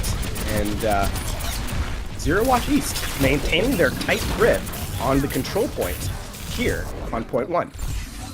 Yeah, they used 2 ultimates there from Zero Watch East, Attack Visor and a Death Blossom. They got some pretty good value of that. The attacking team, Budget C9, was a bit split up, so they had to use 2 ults to really pick up everyone there. So not too much of an overcommit. They still have a fairly even advantage in terms of ults, 3-3. Jippy the Lion, though, again with another entry frag on the Mercy, and that means that Overtime's going to tick out, and the bow support's down. This means that Budget C9 unable to really provide any sort of backline support. The self-destruct will come through, will capture anyone? Yes, Jippy the Lion's caught out, as Sequoia will get the cleanup. on the Winston, but Budget C9 still in the dangerous position of having been down players. The Valkyrie will come out from Ivysaur, and the kills lighting up blue in the kill feed as the Death Blossom will come in to get the remaining 3. The Graviton Surge captures absolutely no one, but the only one left alive is Sequoia, and the recall takes him off the point. That's going to be point 1 for Zero Watch East. Yeah, pretty much another dominating performance from our red team, or blue team this time, actually, I'm sorry. Zero Watch East took that high ground with that soldier up there, and Budget C9 was never really able to contest him up there. He was raining down a lot of fire. Steve Square was able to jump off that high ground and get into the attacking team. So, you know, the advantage of high ground is pretty evident in that map we just watched. So now we're moving into the university, the indoor map that we were just talking about, now that we know what these maps are. Let's see if there's any change up from Budget C9, if they change up their composition any bit. I mean, looks like DGO6 has gone to an Ana instead of the Zenyatta. So switching over, yeah, it's a little bit of a slower composition. They are still running the Mercy, and then now a Pharah inside. So perhaps rocket explosives inside your university is not a good idea in real life, but in Overwatch it seems anything does go. As Jippy the Lion is going to be forcing into that, forcing the fray, and Steve Square is going to get the first kill. So Zero Watch is already in a better position, as Sinosure forced to retreat and goes down really weak. Mauve Alert capturing Sunny in the air, and Zero Watch now in a really good position as they are going to be brawling out here on the point, and the defensive matrix not much value against a laser beam of danger there from Mauve Alert. So the point will go again in Zero Watch's favor as a death in the library section of the map continues. Yeah, pretty good cleanup there from Zero Watch East, forcing a little bit extra time out of Budget C9 while they wait for their respawns. That was a really aggressive move by Zero Watch East. They really pushed onto the point very rapidly with the advantage of having the Lucio, which got them onto the point first. Budget C9 coming back onto the attack now. Mauve Alert nearly caught out, does manage to survive as Jippy comes in for the support. Does go down, but right there is Ivysaur with the res, and continuing the brawl. Steve Square is getting the advantage in terms of the Reaper v Reaper battle. There comes that self-destruct. Jippy the Lion unable to get out in time, and it's going to be a double kill with both tanks go down. Sequoia manages to get Steve Square out of the fight, and this is looking better and better now for Budget C9 as they are going to zone out Zero Watch East from the point and take the point over in their favor. So before 50%, they managed to get the capture here on the second point. Yeah, Steam actually managed to get a really nice Death Blossom, picking off both the Pharah and an Ana in the back line, but then was killed after. So a really good play. Didn't quite get his team the defensive victory. Jippy comes in with that jump, picking off Orange Lube, and that's a good attack from Zero Watch. Nano Boost on the Reaper, trying to get as much damage as possible. Those huge shotguns come in big on Jippy, and that's going to go in on the Mercy as well. She's going to go down, not quite. Managed to get out with the ever smallest amounts of lifetime, but does pop the Valkyrie to keep the fight going for the defensive point. Has ticked over, or rather has continued in favor for Budget C9, but they are zoned out now, and it's going to be Zero Watch East with the kills and the capture. Yeah, that early kill from Jippy Lion was really helped push the advantage for Zero Watch East there. They got that Pharah cornered in there on the ground, and Winston just electrocuted her to death. So starting off a fight 6 versus 5, really good start to the Zero Watch East, and they turned that little advantage into a win. And now Budget C9 is going to have to retake the point. Sinosure poking away with, or I guess tickling away? Zapping away with that Tesla cannon in the area, but there comes that Death Blossom hit, covered up by a brilliant usage of the defensive matrix from Lich Pain. The kills though, Zaro's the one who's going to get the final blow off on the Winston. The Primal Rage comes out, the defensive Blossom from Sequoia is the one that's actually going to kill. Self-destruct zoning off the point, and Budget C9 with the Valkyrie comes in. The Zero Watch East now with the Graviton Surge, but there is no follow through as Orange Loop only managed to get one off with the Barrage, and the fight continues, although the point is slowly ticking. The Nano Boost launches onto Sinosure, so the Winston is going to turn it over as they zone them out, and they do manage to continue.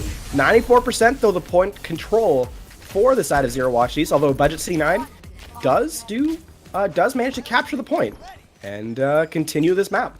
Yeah, Zero Watch East has got to 94% though, so pretty much if they win one more fight and take the point in a fast manner, they should be able to win this map.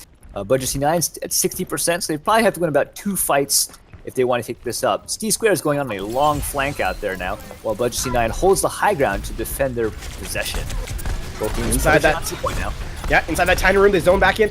And Winston chasing after Orange Leaf in the sky with that fire. The Primal Rage coming in from the defensive Cynosure on that Winston as he goes after whoever he sees. T-Square, though, managed to flank around, capture DG06, so they're down one support as the Tempo Res comes in from both sides, so both kills negated.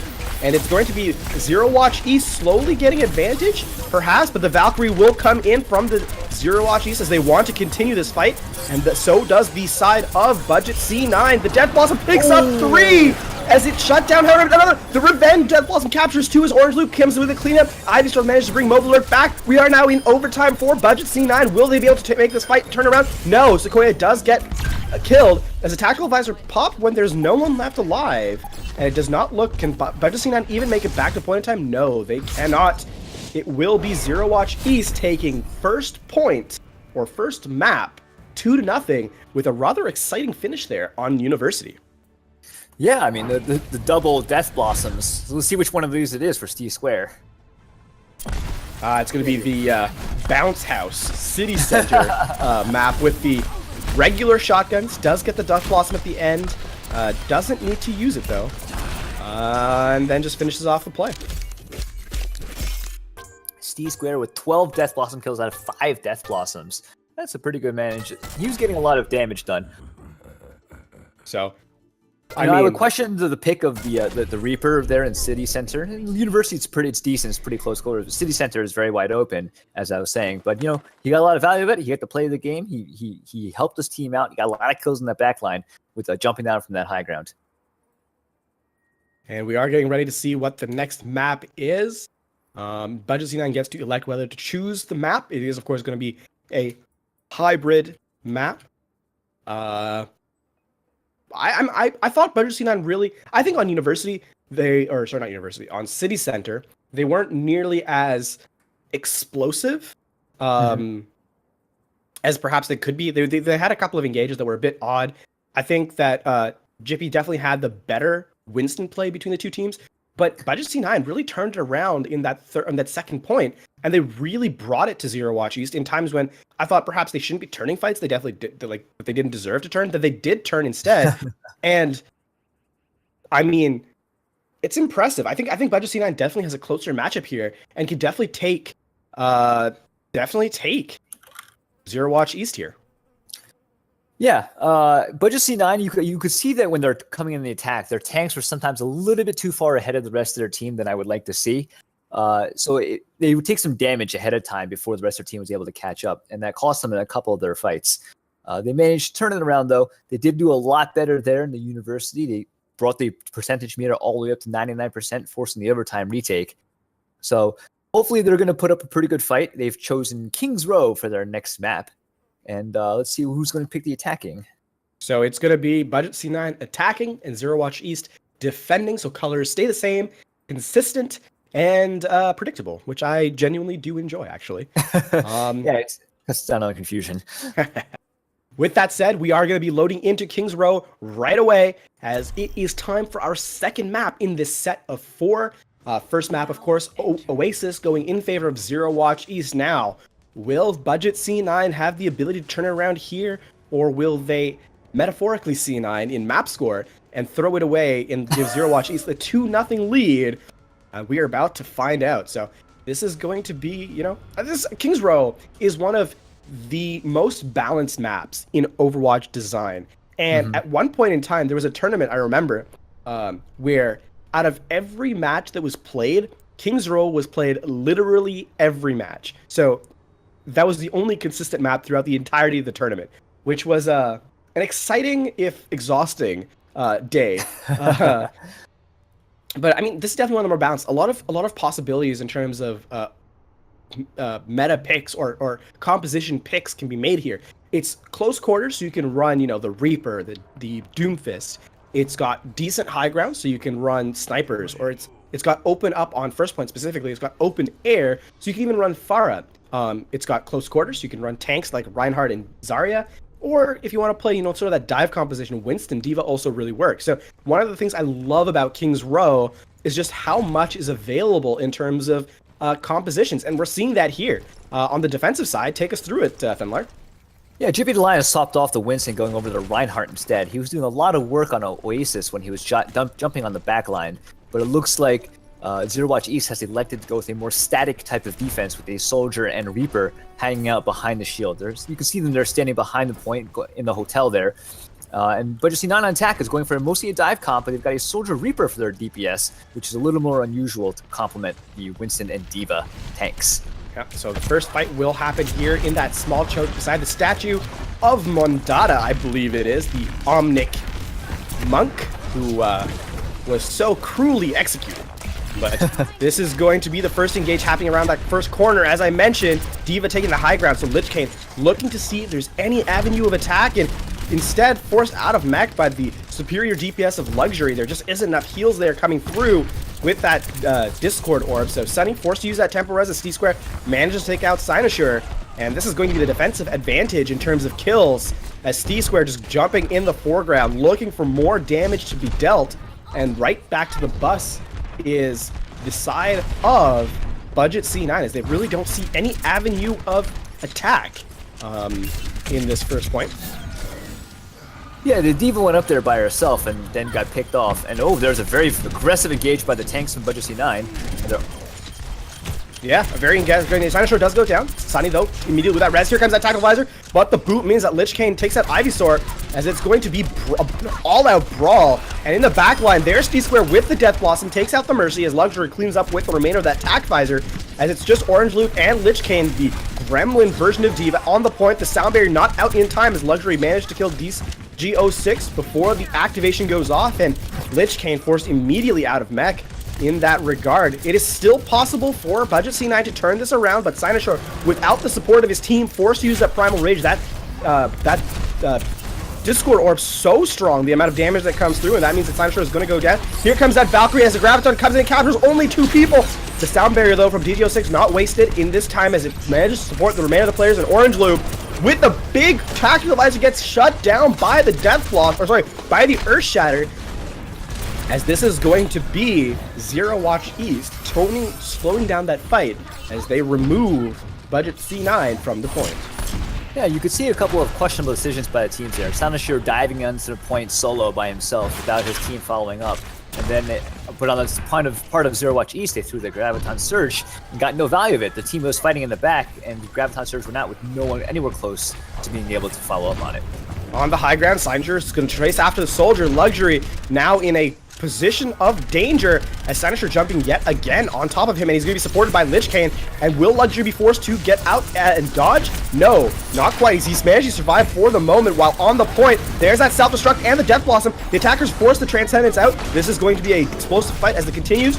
This is slowly working in advantage of the attackers, but Luxury managing to turn it around with an initial kill on one of the supports, as Sequoia in that front line, not able to outbrawl the high-energy Zarya, and Mobiler doing what they can to just turn this fight around. Another Graviton Surge up on the board. Will they be able to take it? Not quite. Does go down. So the attackers will finally take advantage in this fight. Ivysaur, though, managing to get out of harm's way, as this point likely switching in Budget C9's favor. It was a long, ugly brawl, but Budget C9 is now sitting on 2 ults coming up, 3 ults with Soldier very shortly thereafter. Zero Watch East is also going to have 4 of their ults, so the next fight should be pretty exciting with 4 ults coming online by the time it starts. Moving into the streets phase here, looks like Zero Watch East is setting up their defense onto the corner here. Soldier on the high ground just poking away while the payload moves to the archway, followed by the members of Budget C9. Bit of long-range poke here. Let's see when that dive comes in. Zero Watch, oh, that's an initial great entry frag, as that's going to be that Luxury going down early. The Graviton Surge comes out, the Primal Rage, and the Transcendence. This is not going to look very valuable in the favor for defense, as the Tactical Visor will come through and get the remainder of the cleanup, and this is looking very good. Valkyrie, though, out from Ivysaur, as Ivysaur trying to get much value, doesn't get much. Luxury does go with the Tactical Visor, T-Square, getting a couple of kills, but DG06, the fragging support, as definitely not pleased with King's Row's view on Omnix, puts some revenge for his fallen brethren, and they're going to push through at least the first half of Streets phase here on King's Row, but the re-engage could cap in here for Zero Watch East. Yeah, as Jiffy Line comes charging into the contested payload before it gets too close. And now both teams are scrapping out of the point. Jiffy Line fortunately gets killed by DG06 yet again. Here's the Death Blossoms from C Square. Orange Loop finishes them off. Jiffy Line gets an Earth Shatter, get the pin on Orange Loop, Senator as well. That's a kill. Valkyrie does come in from the attackers. It's going to try and get the remainder of this fight. They want to win this brawl right here, but DG06 in the front line left rather uncontested. This is going to be a retreat for the offense as they just lost too many. And that was a really... they got value out of it. They pushed, they forced ultimates out of the defenders, and they got attack. They got nearly all the way to second point, so this could be the reset and re-engage that they're looking for. But C-Square on that flank, and they're going to have to focus on him now. And chasing them back now, but you managed to retreat to his team to get some healing. But the Budget C9 is now taking a flanking attack route and running into a Rhine shield. The ground thruster gets eaten up by Lich King. That's going to be huge, as that's going to be the engage that they're looking for. Sinisher jumps in directly off of it. Jiffy the line does go down. The Temper Res has come through. Not quite types. T-Square does get one kill. The Transcendence comes in. Ivysaur there comes in with the Resurrect and the Valkyrie to pick up the second res. There's the ultimate from Orange Lube as the Tactical Advisor comes through, but Zaro with the Transcendence managed to nullify the most of it, and they're just going to continue forcing the ball. There's Sequoia on the backline through the Reinhardt shield. Yes, Jiffy the Lion goes down yet again as Luxury is going to manage to take out Sequoia. Ivysaur, Jiffy the Lion comes back into the fight, and the attackers are going to be forced to a Death Blossom from Steve Square, and the defensive matrix not enough. So, what is once an explosive fight is going to look much better for the defenders here, as Steve Square comes in and is now on fire off that rather hasty engage from Budget C9. Yeah, I mean, they ate that Graviton Surge, and then they thought they had a chance. Well, we've only got 5 seconds to get on the point now. Let's see if Budget C9 can make it. The contest does happen, but the Earth Shatter is in there. Overtime is now out, and that's going to be 3 kills for the defense. Sunny with the Valkyrie does pick up a res, but dies immediately, and this is looking very deadly now. Self-destruct comes in over the top. The barrier from Mobile Alert will nullify most of it alongside Jiffy the Line's barrier. And this is looking very, very good now for Zero Watch East as the overtime ticks out. The Zarya gets killed from mech, and we are done round 1. 107.06 meters for Budget C9. Now up to Zero Watch East to best that as they take the turn on attack. Yeah, I mean, you could see these teams are a little bit less, their game sense is a little bit worse than the Division 2 teams we saw. Because, you know, earlier in the Streets phase, the first fight that Budget C9 won, they took that corner, they killed everyone there. And then Ivysaur comes in and resurrects the soldier on the high ground after all of Zero Watch East was already dead. So that's a wasted resurrect right there, flying in there with I believe, the Valkyrie. But then Luxury then pops his Tac Visor by himself, and that wastes that ultimate as well, getting killed with no value for that ultimate. So both of these teams are going to have to do a little bit better work on managing their ults and using them when they're action and get a lot of value for that.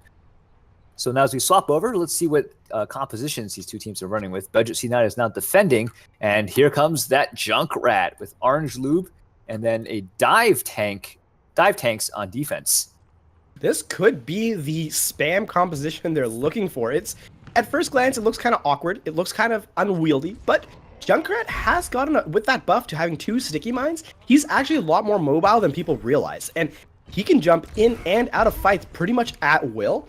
So yes, it looks a little bit awkward, but it actually might be a little bit more cohesive than you might first think. On the attacking side, we see Luxury on Symmetra, which I guarantee is not going to be played. And if it is played, I don't have any sort of bet to make off of that. You know what? You can get a great attack teleporter behind the point, really? No, he's swapped off to the soldier now. Okay, good. They're running a slow composition here. I thought they might go with the Widow, but they were just using it to scope out the opposition. As the initial missiles come from Lich King on that defensive duo, trying to build some early ult charge. Not much. As the two teams slowly feel each other out, trying to figure out what is available and what's not. Jiffy the Lion will be walking the point, just taking up space from the point. Sinosure in that backline on the supports, but Reaper in his face means that he's going to have to retreat awful quick as the first kills will come through. And the defense now sort of scattered and in disarray as the offense looking to build ever more presence on the point, and Jiffy the Lion just swinging away in that high ground. Orange Blue, though, on the high ground with that Junkrat spamming down. He's going to cause a lot of havoc for the team, and he's rather unable to be contested here. Does go down to Mobile Alert for some great right clicks and a very fast point A take from the side of Zero Watch East. You know, I really like the discipline that Zero Watch East showed. Because the defending team, they have fairly static defenders, but their tanks are diving. So when the tanks jump into the back line, Zero Watch East did a really good job of turning around and killing those tanks. Sanashore jumped in there in the back and it was immediately burned. He had to jump out, but he didn't get very far at all. So that's good work on Zero Watch East defending their supports and keeping that push alive. Zero Watch East now being given a lot of free ground here by Budget C9 as they have switched over to the Genji from the from the Junkrat, I should say. Orange Loop now on that Genji, so the shoulder charge will come through, doesn't capture anyone, or doesn't capture any kills, but Jibby the Lion managed to turn around on Sinashore and finish it off with the swingy of the hammer, as it's going to be Lich King out of the point, Sunny getting the Valkyrie to get the double res off, and that's going to allow them to keep in the fight a little bit longer, but Steve Square does force D.Va out of mech yet again, as now it's going to be the Death Blossom and Sacrifice and Earthshatter. They are going for broke here as they think they can just take it in this fight with 4 minutes and 36 left. They use a lot of ultimates for that, but they still have both defensive ultimates and the Graviton Surge coming online, and not much room left in terms of having to capture. So here comes that re-engage as we get the quick replay up, and this is going to be the primary on point to contest out. We are in the last couple of moments attacking budget from the defense. There is no time here. The sound barrier from the defense to keep them alive, and Jimmy the Lion swinging away. And this is going to be it as the point is captured. The yellow box of victory is reached, and Zero Watch East wins with rather convincing discipline in that final set as we get to see the play of the game from Steve Square here on Kings Row. Second game play of the game in a row for Steve Square. It was that explosive blowing of ultimates from the there really is no other word as the emote comes through. The shrug. Oh no, but Steve Square. So that is map 2. The attack visor was definitely unnecessary, but you know they had the advantage and they managed to push it through. I would like to point at the end of that push though, you saw that Sunny78, the Budget C9's Mercy, was actually standing on the victory rectangle by herself to contest. I'm not sure what the point of that was. Like, she didn't get actually any kind of stall going on there. So he should have gone back and met the team coming into because the Winston came in to jump in to contest, and the Mercy could have been really useful there for that stall, but instead the Mercy was dead. I mean, Zero Watch East with 4 minutes and 36 seconds left on that last attack round. That was an impressive showing. They definitely, as we mentioned, when you use that many ultimates, you initially think, yeah, that's a bit of a waste, but they had the advantage the whole way through. So yes, it looked flashy, and yes, it worked. And at the end of the day, it doesn't matter. So yeah, props to Zero Watch East for really showing that map how aggressive they could have been. I think what would you like to see from Budget C9 here? What would you like to see coming up from them here in this next map? They do have. I think they're going to be. I'm not sure if they're picking the map or they're picking attack. They're picking to attack and leaving the map choice up to Zero Watch East. So just getting the quick resolution. Yeah, while we're waiting for that, let's go ahead and check out the current map score. So it's going to be Zero Watch East leading 2-0 over Budget C9. And yeah, I mean, we just saw a lot of really great play out of the DPS there. I mean, the combination between the utility of the tanks that they're bringing, as well as the DPS. So, I mean, we saw that combination, Earthshatter and then the Death Blossom together. I mean, that just completely opened it up, and you just forgot, like, oh yeah, they just had to take it around the corner. So it made so much sense that they're going to be using those ultimates there. But again, that 2-0 in Oasis and then 2-1 in Kings Row. But yeah, wondering what you guys think as well. What is Budget C9 going to have to do to adjust for this? I think go ahead. Sorry. No. I'll defer to you here. Well, one of the things I'd really like to see Budget C9 is a more cohesive team composition. Like we've been saying it for the past couple of maps. Like they've had, with Kings Row especially here, they've had dive tanks, but not dive support, not dive DPS. And I think that's really hurting them here because Zero Watch East is picking apart their tanks when the tanks go jumping in, and their DPS can't really follow up to support them. So I think that's one thing that I'd like to see at Budget C9 is cohesive team composition. Dive tanks to dive DPS or static tanks with static DPS. It's good. I defer to you in this case because that's pretty much exactly what I was gonna say. The one thing I've seen from Budget C9 is on an individual level, they are not doing poorly, and we've mentioned this again and again. They're not doing poorly, but they're doing it not together. And when you're going up against such a strong lineup, I think from Zero Watch East side, you've got Luxury and JP the Lion combining for some really aggressive plays, and of course T Square comes in with the great Reaper play. But Luxury on map 1 on Oasis, from that long range soldier position to hitting headshot after headshot and kill after kill, and JP the Lion just creating space for his team. It's really, really tough to go into that kind of composition if you're not having a coordinated attack or defense, either side. If you're not really coordinated, you're definitely going to have more and more issues. And I think that is something we're seeing from Budget C9 here, as we have that. So I really want to see, as you said, a little bit more coordination from both these, or from Budget C9 specifically, from both these teams as well. We do have, however, our next map. It is going to be Hanamura. So Budget C9 will be attacking first, as Zero Watch East did elect to defend. And yeah, we are ready to go into the map. So Zero Watch East up 2-0 so far, taking Oasis and Kings Row. And now onto this map 3, this assault game type, Hanamura. Hanamura is one of the maps we don't really see that often. So it's kind of interesting that we get to see it picked here. True. It's also commonly known as Dronamura because point B is so easy to defend. Most of the time, attacking teams take point A and then get no percentage on point B. So see if this happens here, or if one of these two teams can manage to crack that puzzle of the close spawn room. I think it's one thing to highlight here, that, and this is something I actually do want to highlight, because something that we see on other assault types. So that's Volskaya, that's Temple of Anubis, and to a lesser extent, Horizon's Lunar Colony. But those maps lend themselves very well to Sombra.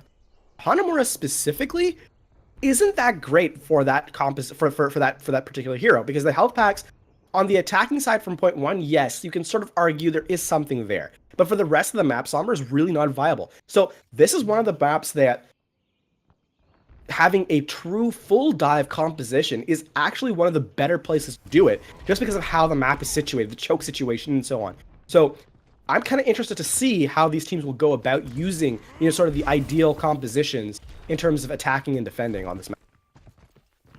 That was really funny. You see GP the Lion there was able to jump onto this little dragon door icon here, and his Mercy flew up to him and knocked him off. Now he's not able to get back up there. Oh, that is team scrapping going on. Alrighty, so we are seeing from the attacking side a true dive with a Pharah Mercy combination, actually a solo support triple DPS, not something you see very often.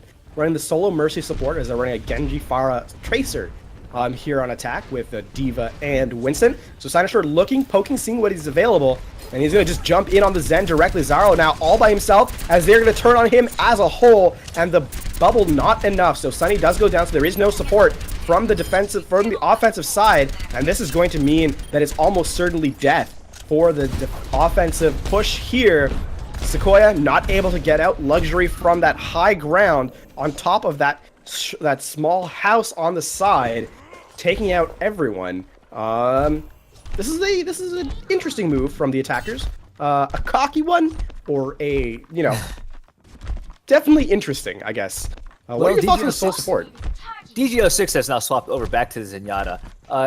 It was pretty unfortunate, not a great pick, because you've got that Pharah Mercy combo, but Mercy can't stay up to the support with Pharah, so she has to kill the rest of the team.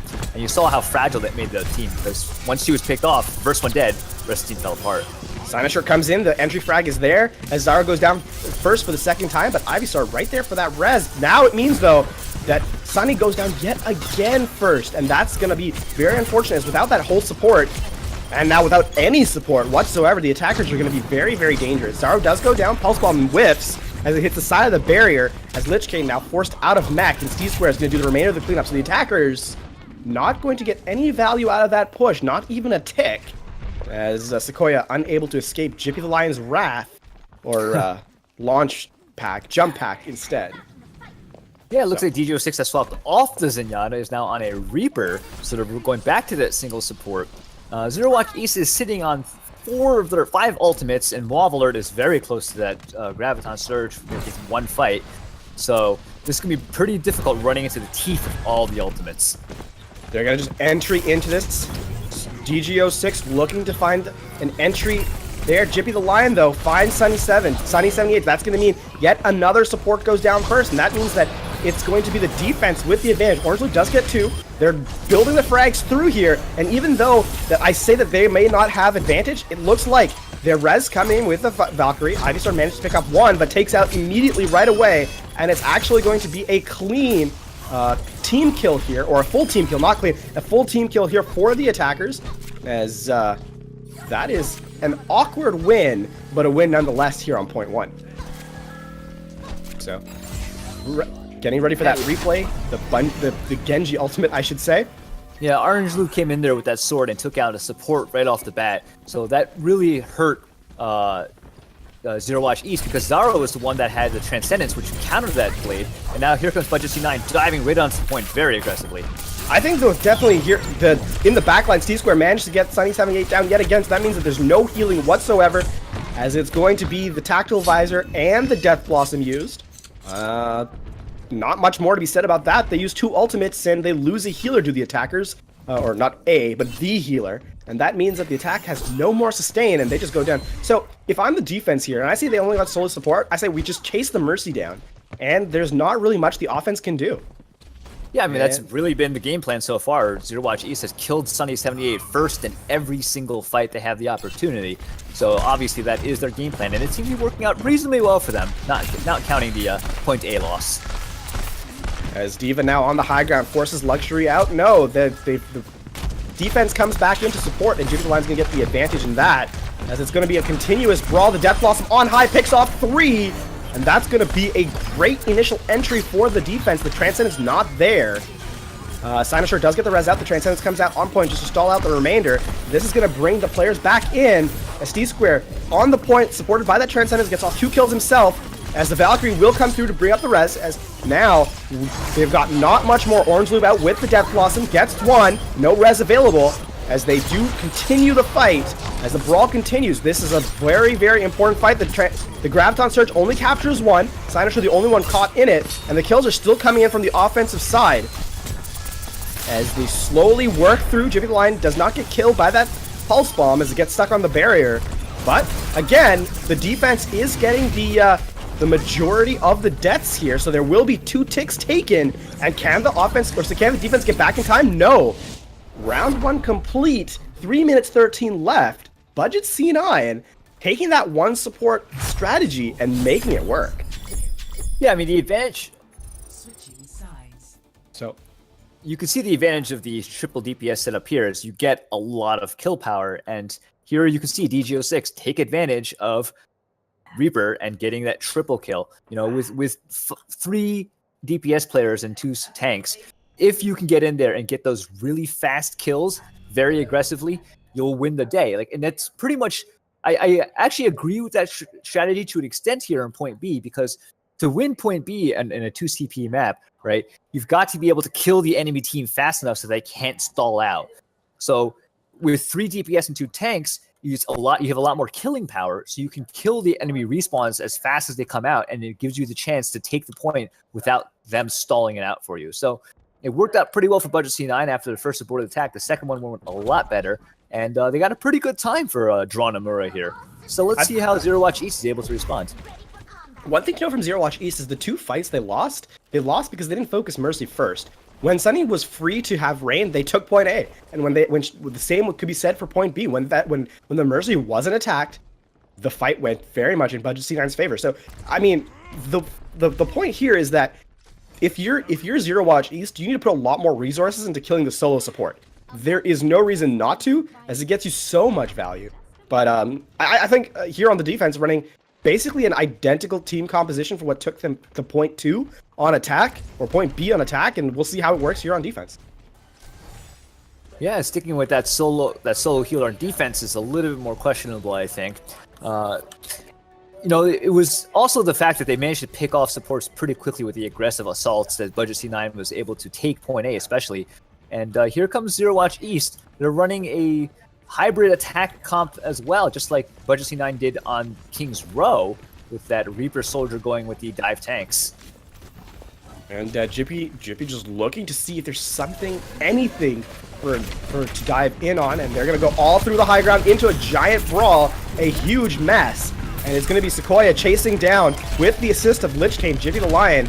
But the attackers take advantage here as the reses come through. Both Winstons back up as T-Square gets the advantage in the Reaper v Reaper battle. And here's where that enhanced healing comes through, as it's going to be the attackers just cleaning up shop. Cynosure does take down Ivysaur, I should say, but they do have the body's advantage on this first point, and the only Orange Loop and the Gremlin Diva left alive for the moment, but they will go down, and that's going to be point 1, taken basically on first attack. Yeah, I mean, that demonstrates the fragility of the triple DPS strategy with the solo support. I would like to commend Zero Watch East on a great attack strategy there. They all came through that window. You actually saw T-Square teleport through the window onto the temple ledge there. So that was a really good use, and then they all converged very rapidly. And now here comes the attack point B very quickly.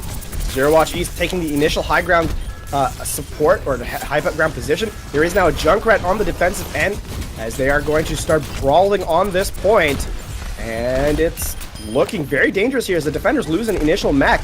So Lich King will not have that mech with the defensive matrix or missile.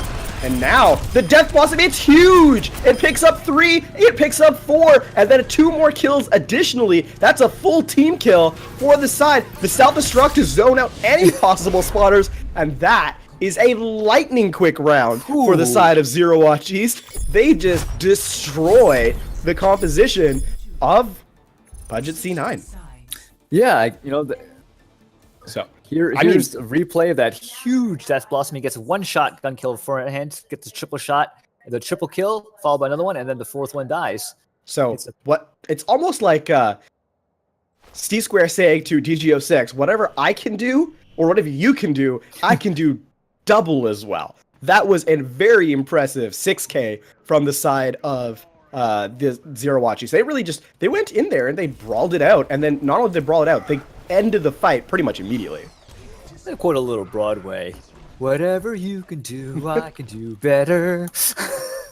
Anyways, I mean, you know, that's there's no more to add to that because that was just perfect.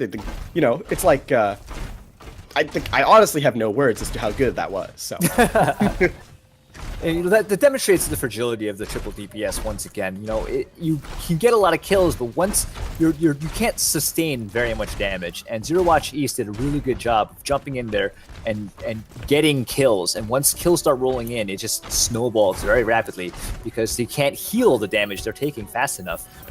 So it looks like Budget C9 is on the attack. They've got 3 minutes 13 seconds to go as far as they can in the 3rd round, and they're running a 2-2-2 strat this time. So they do have both supports. This means that they do have a support ultimate, which they never had on the previous rounds. Mercy's ultimate isn't really a support ultimate anymore, but more of a utility ultimate with how quickly it boosts her cooldowns. Zaro now being besieged by 2 heroes, the Winston and the Res will come in on GP line, but they're still losing the Zenyatta play, and that means that it's going to be very much in Budget C9's favor as they are zoning out players from the point. C-Square gets in and gets a kill on Cynosure as it's now DGO6 versus C-Square, and C-Square is going to say, yeah, no, I'm still better. And it's going to be Zero Watch East with the 2 DPS on point as Orange Loop now coming out and doing what he can. The Genji play does get forced out of mech, does Lich King, but Luxury all alone, forced to run away as he's down now to the last, basically 1 HP, and they're executed by a tiny diva, Hana Song there. So point A, will there be a recontest? It seems unlikely here, and that is a much cleaner engage and win from Budget C9 on the 2nd round of the attack, point A. Yeah, that was really interesting to see because they had the Diva and the Genji sitting on the point for the first entire tick while Zero Watch East was looking the wrong way. And they got some kills into the back there. Looks like Zero Watch East is going to set up a new defense on the high grounds while Budget C9 is going to slowly come in with not as much aggressiveness as they did last time. Looking for Death Blossom, possibly C-Square. No.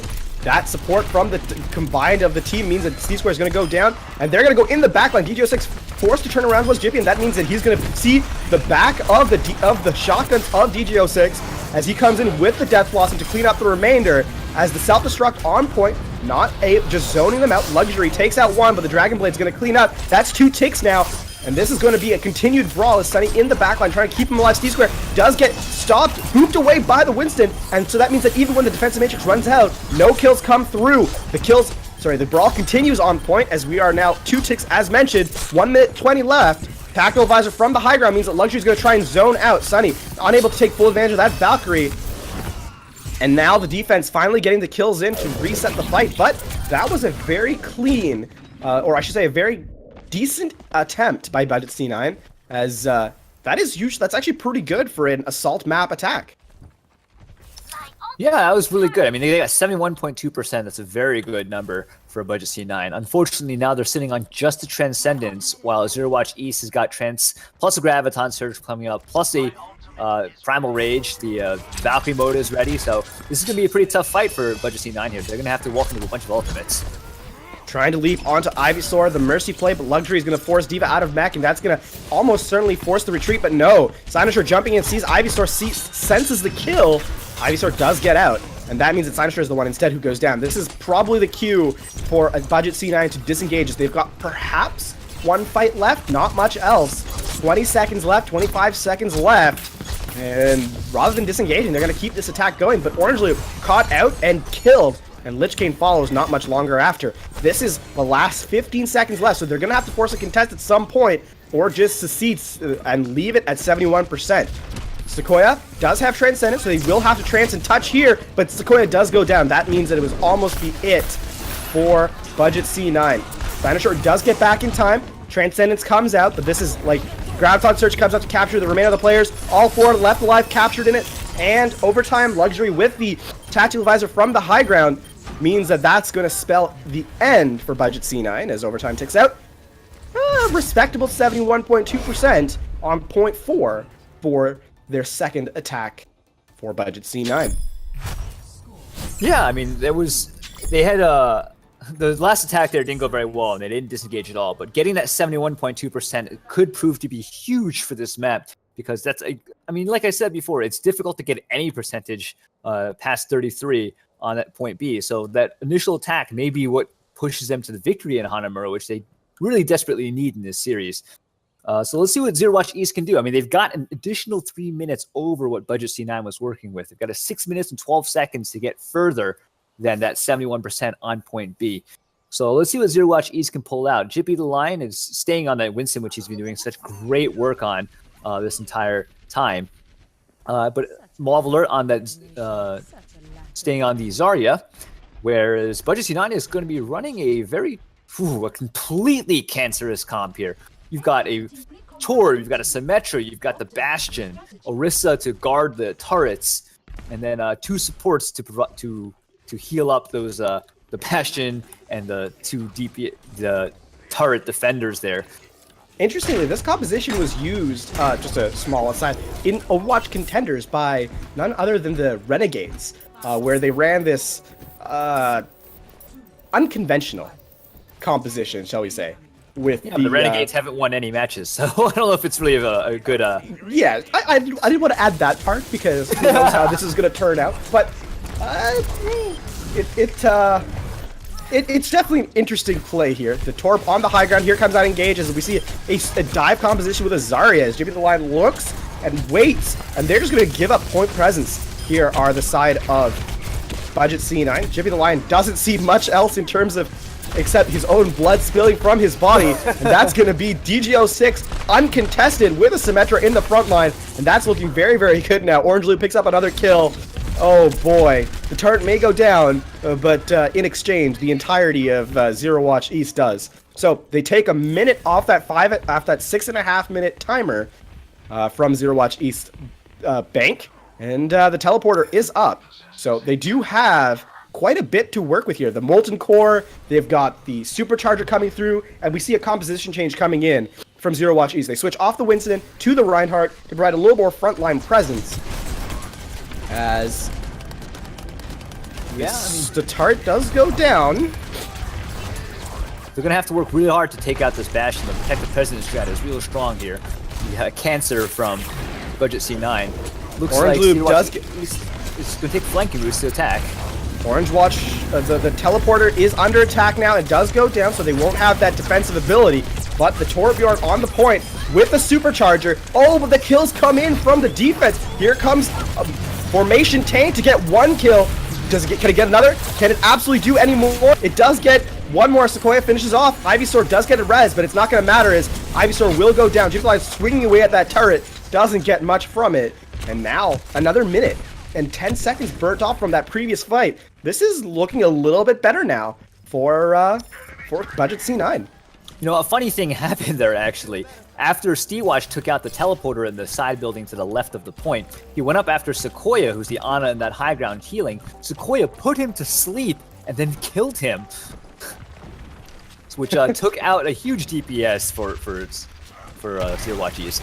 Spamming down center is Cynosure, now on, as we mentioned, on Symmetra. So they're taking the high ground ability now. They're trying to rotate around, see if there's anything. But DGO6 will say, okay, I like that you're walking out in the open, give me free damage.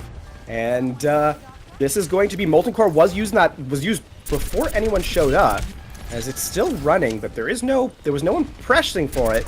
You won't have that for that next fight. An interesting decision from Budget C9 here. The first kill, not actually a kill, as a turret does go down to the Helix Rocket from Luxury. And Budget C9 still zoning out Zero Watch East as they're trying to figure out, is there any ability for me to go through? And right now, it's Steez actually getting put to sleep, does Wraith out in time, as the teleporter is there, and of course in that small entrance to the second spawn room, as DGO6 just spamming down. Res burnt already, Steve Square looking for that sideways ability, does get hit with a Bionade. The res comes in, teleporter goes down yet again to the Reaper. DGO6, oh, besieged by multiple sides, and looks like it might be it for Budget C9. The res does come in with that Valkyrie mode, so there is still a chance here for the defenders. Steve Square Death Blossoming just Cynosure with the Earth Shatter coming in on just the Ana, as a supercharger is used as well. The contest is still happening, of course, and finally the ultimate's burnt by pretty much everyone. Lich Kane's chasing off another 30 seconds. And that's going to be point A going to Zero Watch East, but man, did it take a lot. And it's going to allow a setup here for the defense from Budget C9. Yeah, 4 minutes burned off the clock.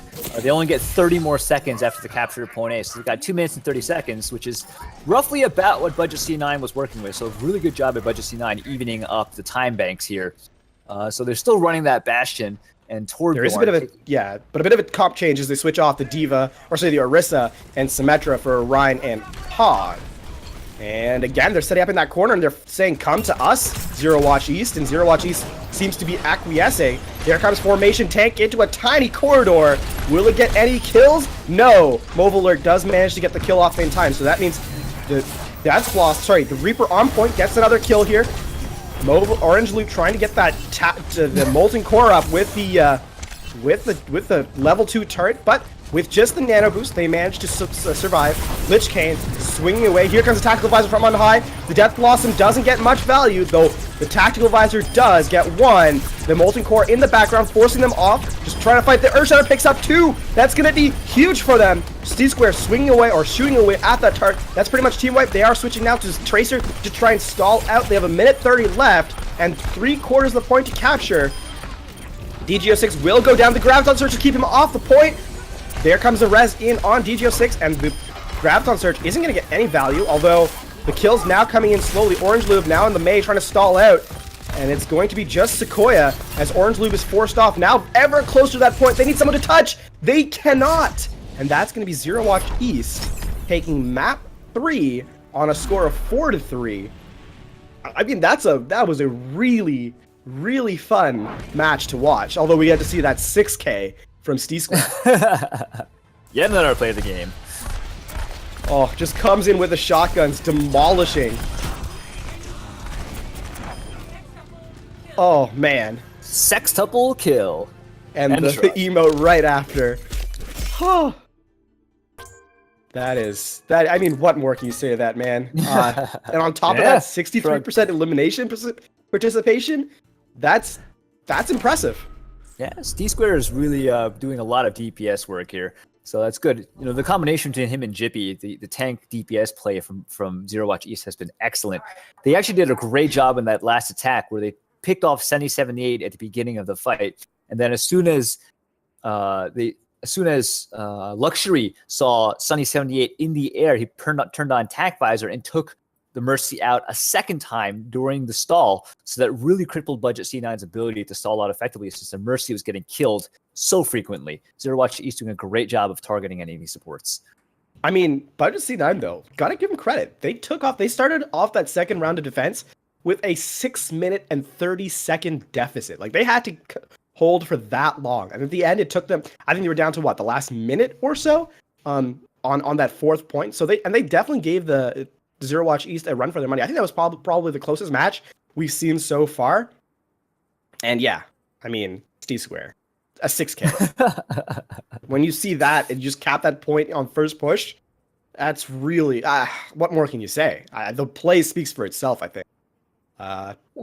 Well, I mean, you know, some people will just complain, oh, well, you just press Q, whatever, press Q to win. But, you know, he had to get in there, and it's not easy to get in Reaper real close because people know how dangerous he is. So he was able to get in there from cover of his team, waiting for the enemy team to be distracted by his own tanks. And then, you know, he was able to get in there alive. Now that's half the challenge with Reaper, is getting close enough to actually get damage with the Death Blossom. And they weren't even in a position where you could just jump down from the high ground. They were on the side of the point where there was no high ground for the Reaper to jump down from. So, you know, good on him for getting in there and pressing Q. You guys are getting caught up here on the map score. So it's going to be Zero Watch East. They're up ahead 3-0, but that last match definitely a lot more competitive than we've seen before. Again, Oasis, they took that 2-0. Kings Row 2-1, and Hanamura that 4-3. Not Dronamura, very fortunately. But yeah, we're waiting for this last map election. It's going to be the payload map. So just waiting for that election. But yeah, do you guys think? I mean, for a payload map, are we going to continue to see the Reaper play? I think it depends on which map. Honestly, if you're picking perhaps Route 66, maybe not until third point. But some of the other maps, like what do we have? We have Dorado, we have Watchpoint Gibraltar, and we have Route 66 as the possibility. Or not. No, that's hybrid. Yeah. Gibraltar is not the worst map for Reaper, in all honesty. I think Escort is kind of hard to choose, Reaper on, but if it's working so well and you can force those close quarter engagements, why not? Yeah, I'd say Route 66 is probably the best option for a Reaper, because there's still a lot of buildings in Route 66 through the first 2 points where Reaper can hide in and sneak around and use corners to his advantage to get close.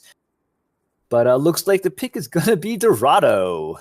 All right. And it's going to be Zero Watch East yet again, electing to defend first. So, I mean, this is actually a strategy that a lot of people use, that you get to see how far you actually need to go before, switching around, attacking yourself. It gives you a bit of a mental advantage in that regard.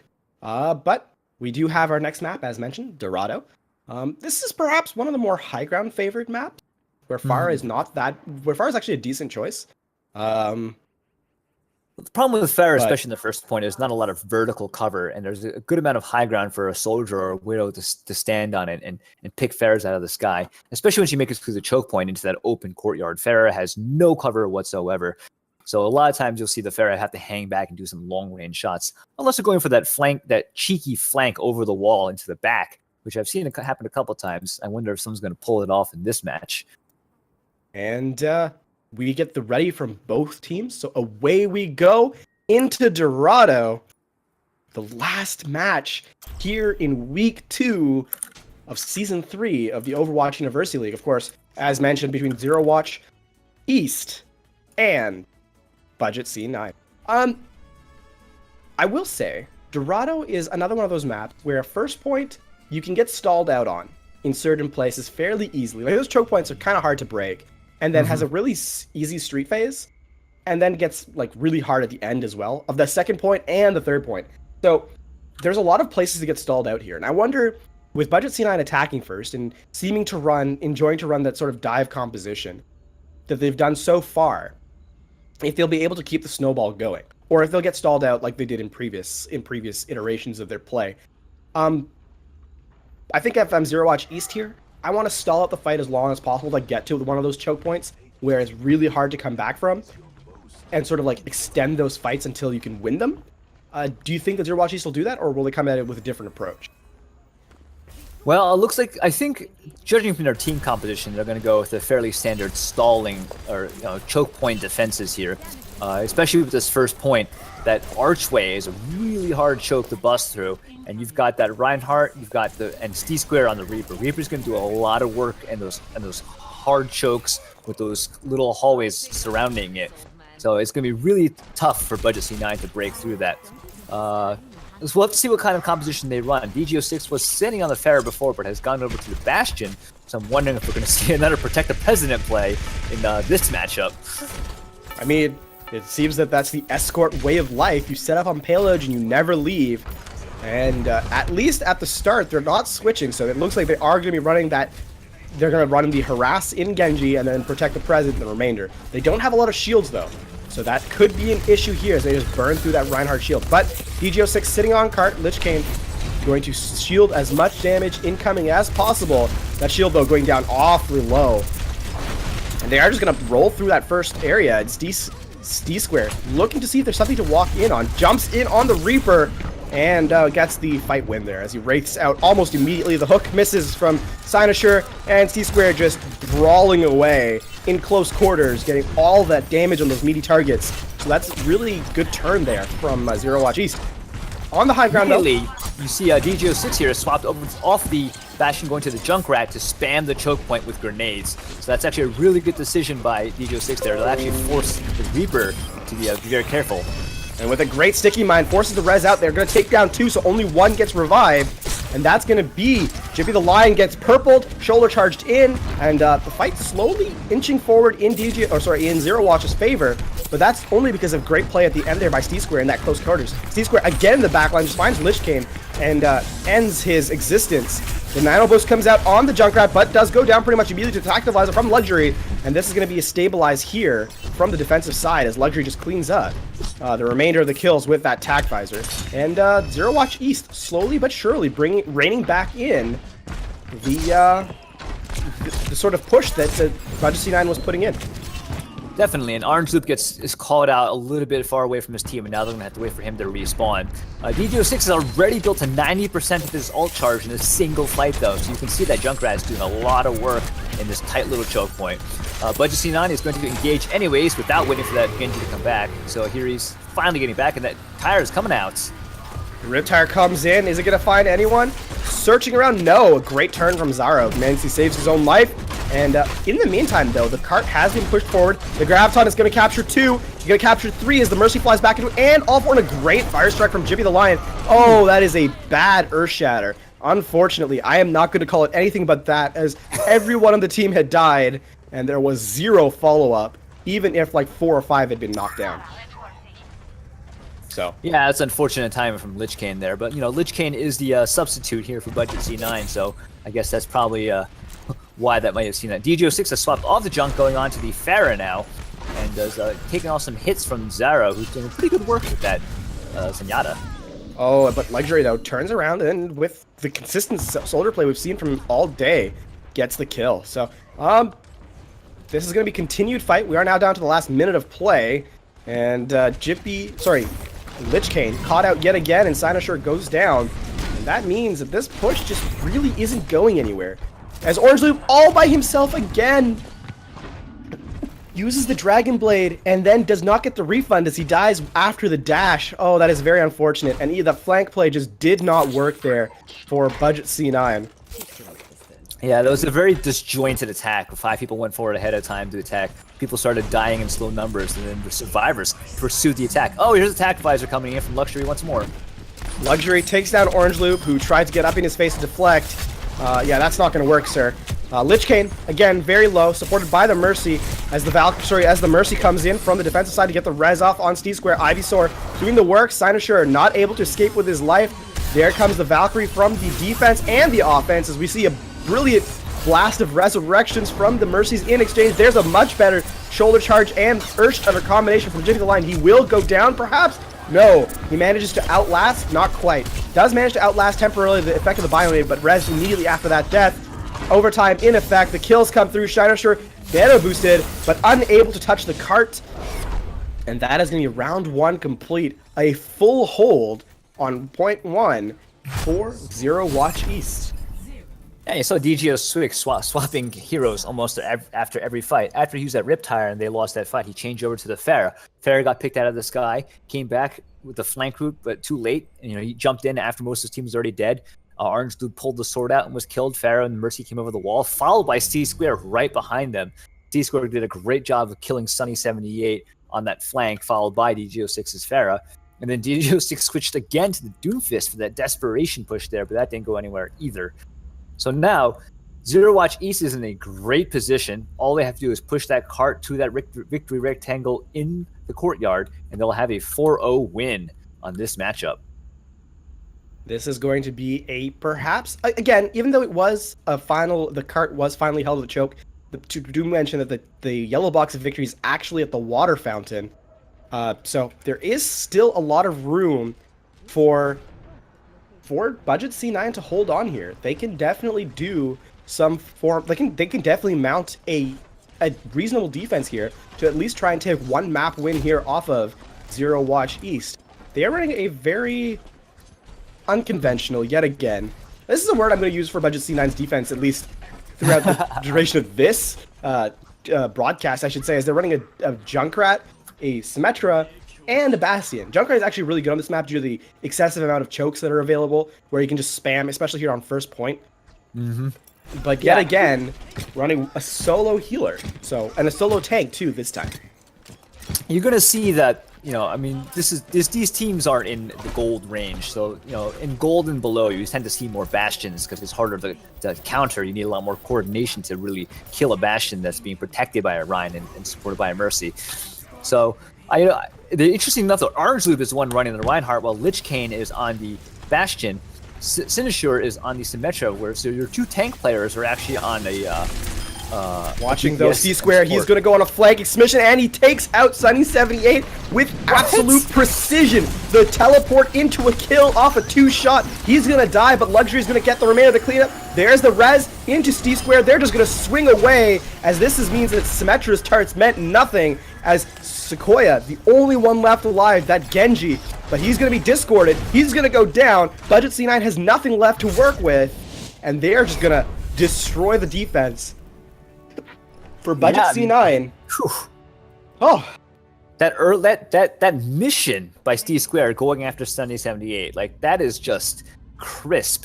They must have known, after the Hanamura defense, they're looking at some kind of cancer with a single support. So they went looking for the Mercy and killed the Mercy, and that was just it. The defense falls apart with no support whatsoever.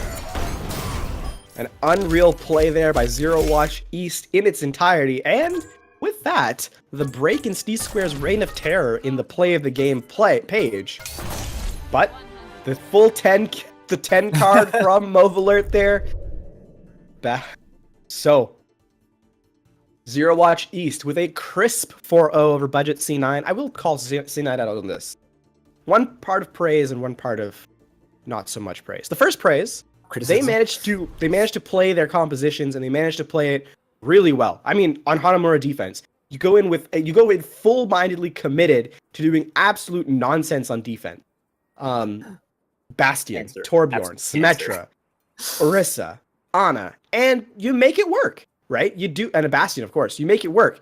You end up losing that map, unfortunately, but it definitely challenged Zero Watch East's ability, and you definitely saw Zero Watch East at least sweating on that first attack round where they were forced to switch off their composition.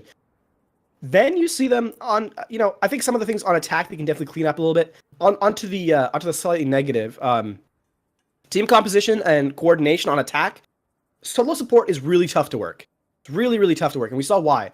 You don't have the sustain, and secondly, we didn't see any C9s tonight. So Budget C9, the budget part of your name is accurate tonight, as there were no official C9s.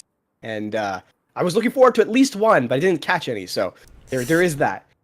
With that said, Budget C9 and Zero Watch East. That was a really exciting matchup, I think. Even though the map score might not be close, it was definitely an exciting game to watch, or exciting match set to watch.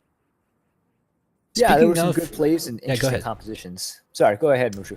No, I was just gonna take us through. Speaking of map score, we're just looking real quick here at Zero Watch East versus Budget C9.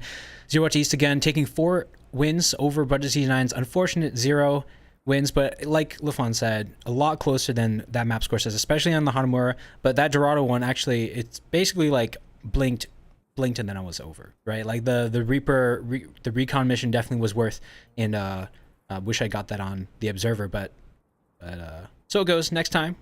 But yeah, go ahead, Denlar. What do you have to say about the match?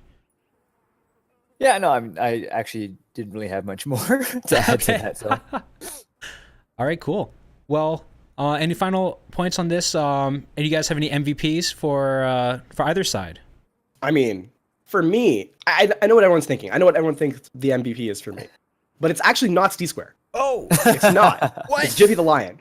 oh, Yeah, you know what? That's what I was gonna say. Yeah, it 100% is.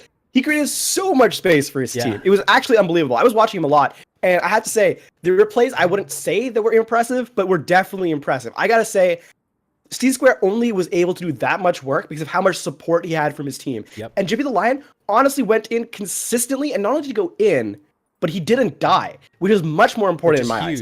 huge. He created space for his team, and then continued to help his team in mid-fight. You can't ask more for your for more from your tank. And I think Jiffy the Lion definitely was the MVP for me across this match between Zero Watch East and Budget C9 for sure. The unsung hero being sung about now all of a sudden.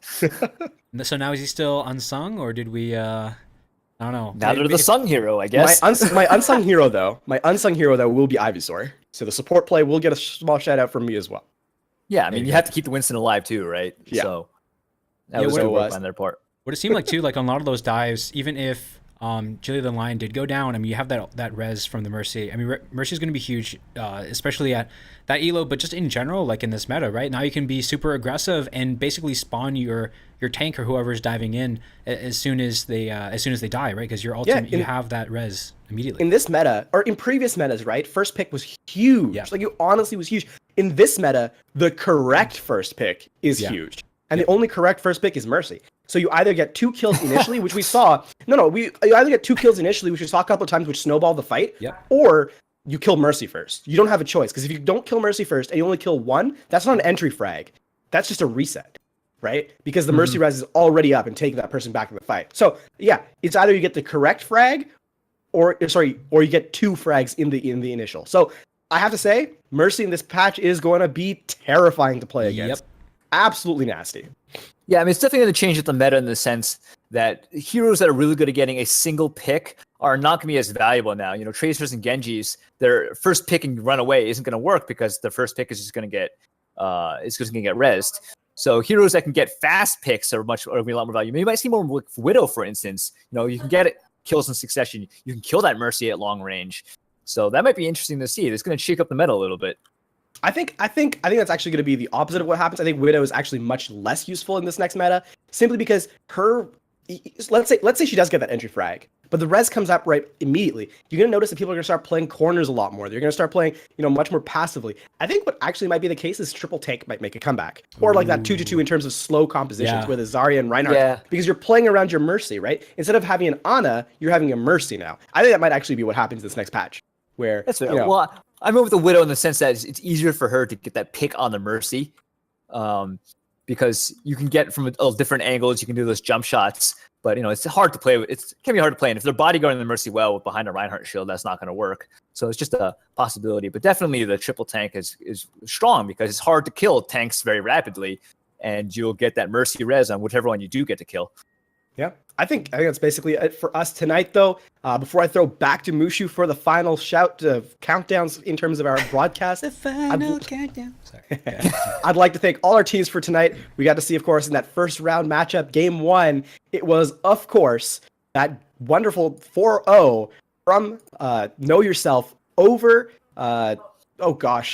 Golden names. Gun help Golden me. Gun help me. Gun. There we go. I nearly said something entirely different, which would have been really awkward. But yeah, Golden Gun help me does go down, of course, 0-4 on that first round. And then in game 2, we had Budget C9 versus Zero Watch East. Zero Watch East coming out with a 4-0 there as well. That'll do it for us for Season 3, Week 2. From the caster team, Mushu, back to you. All right, guys. Well, as LaFon already said, and we had like really great games. I mean, they're both 4-0s, but they weren't like completely one-sided ever, right? They had, you got to see both sides there and their strengths.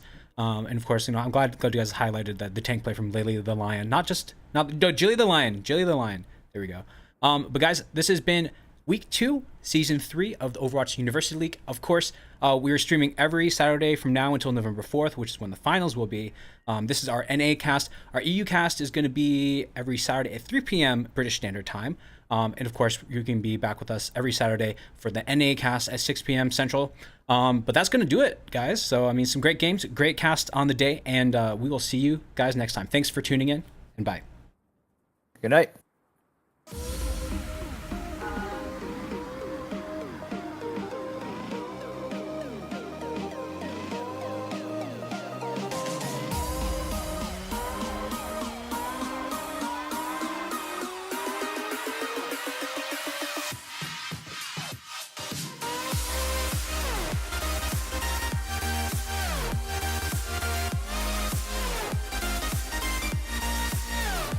And that's the Graviton Surge coming down, instantly comboed in with Demu's lovely ult. That's 4 kills instantly traded on.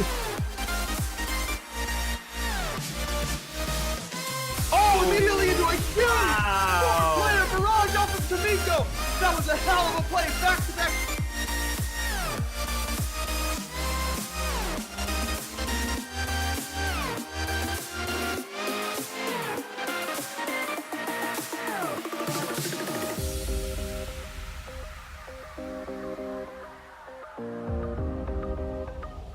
Widow now, he's doing it all.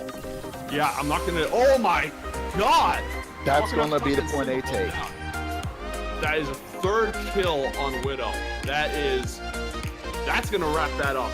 Also have the ult from Mythbustman. And here a very big ult from Zerglin with the combo with Pokecraft as he throws the Tracer Bomb in, and that wipes everybody.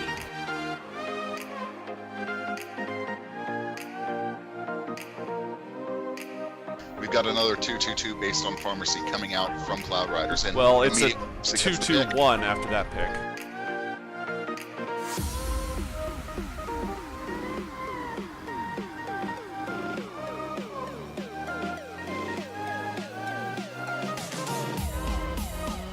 This overtime, if they leave for just half a second, this is going to be game over for them. That's going to be a self-destruct coming down. However, 3 kills to finish the map. My goodness.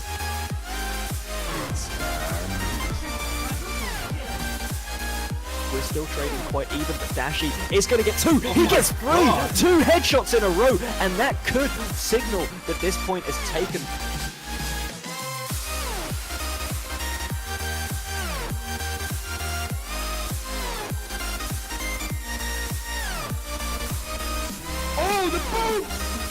The boops are real.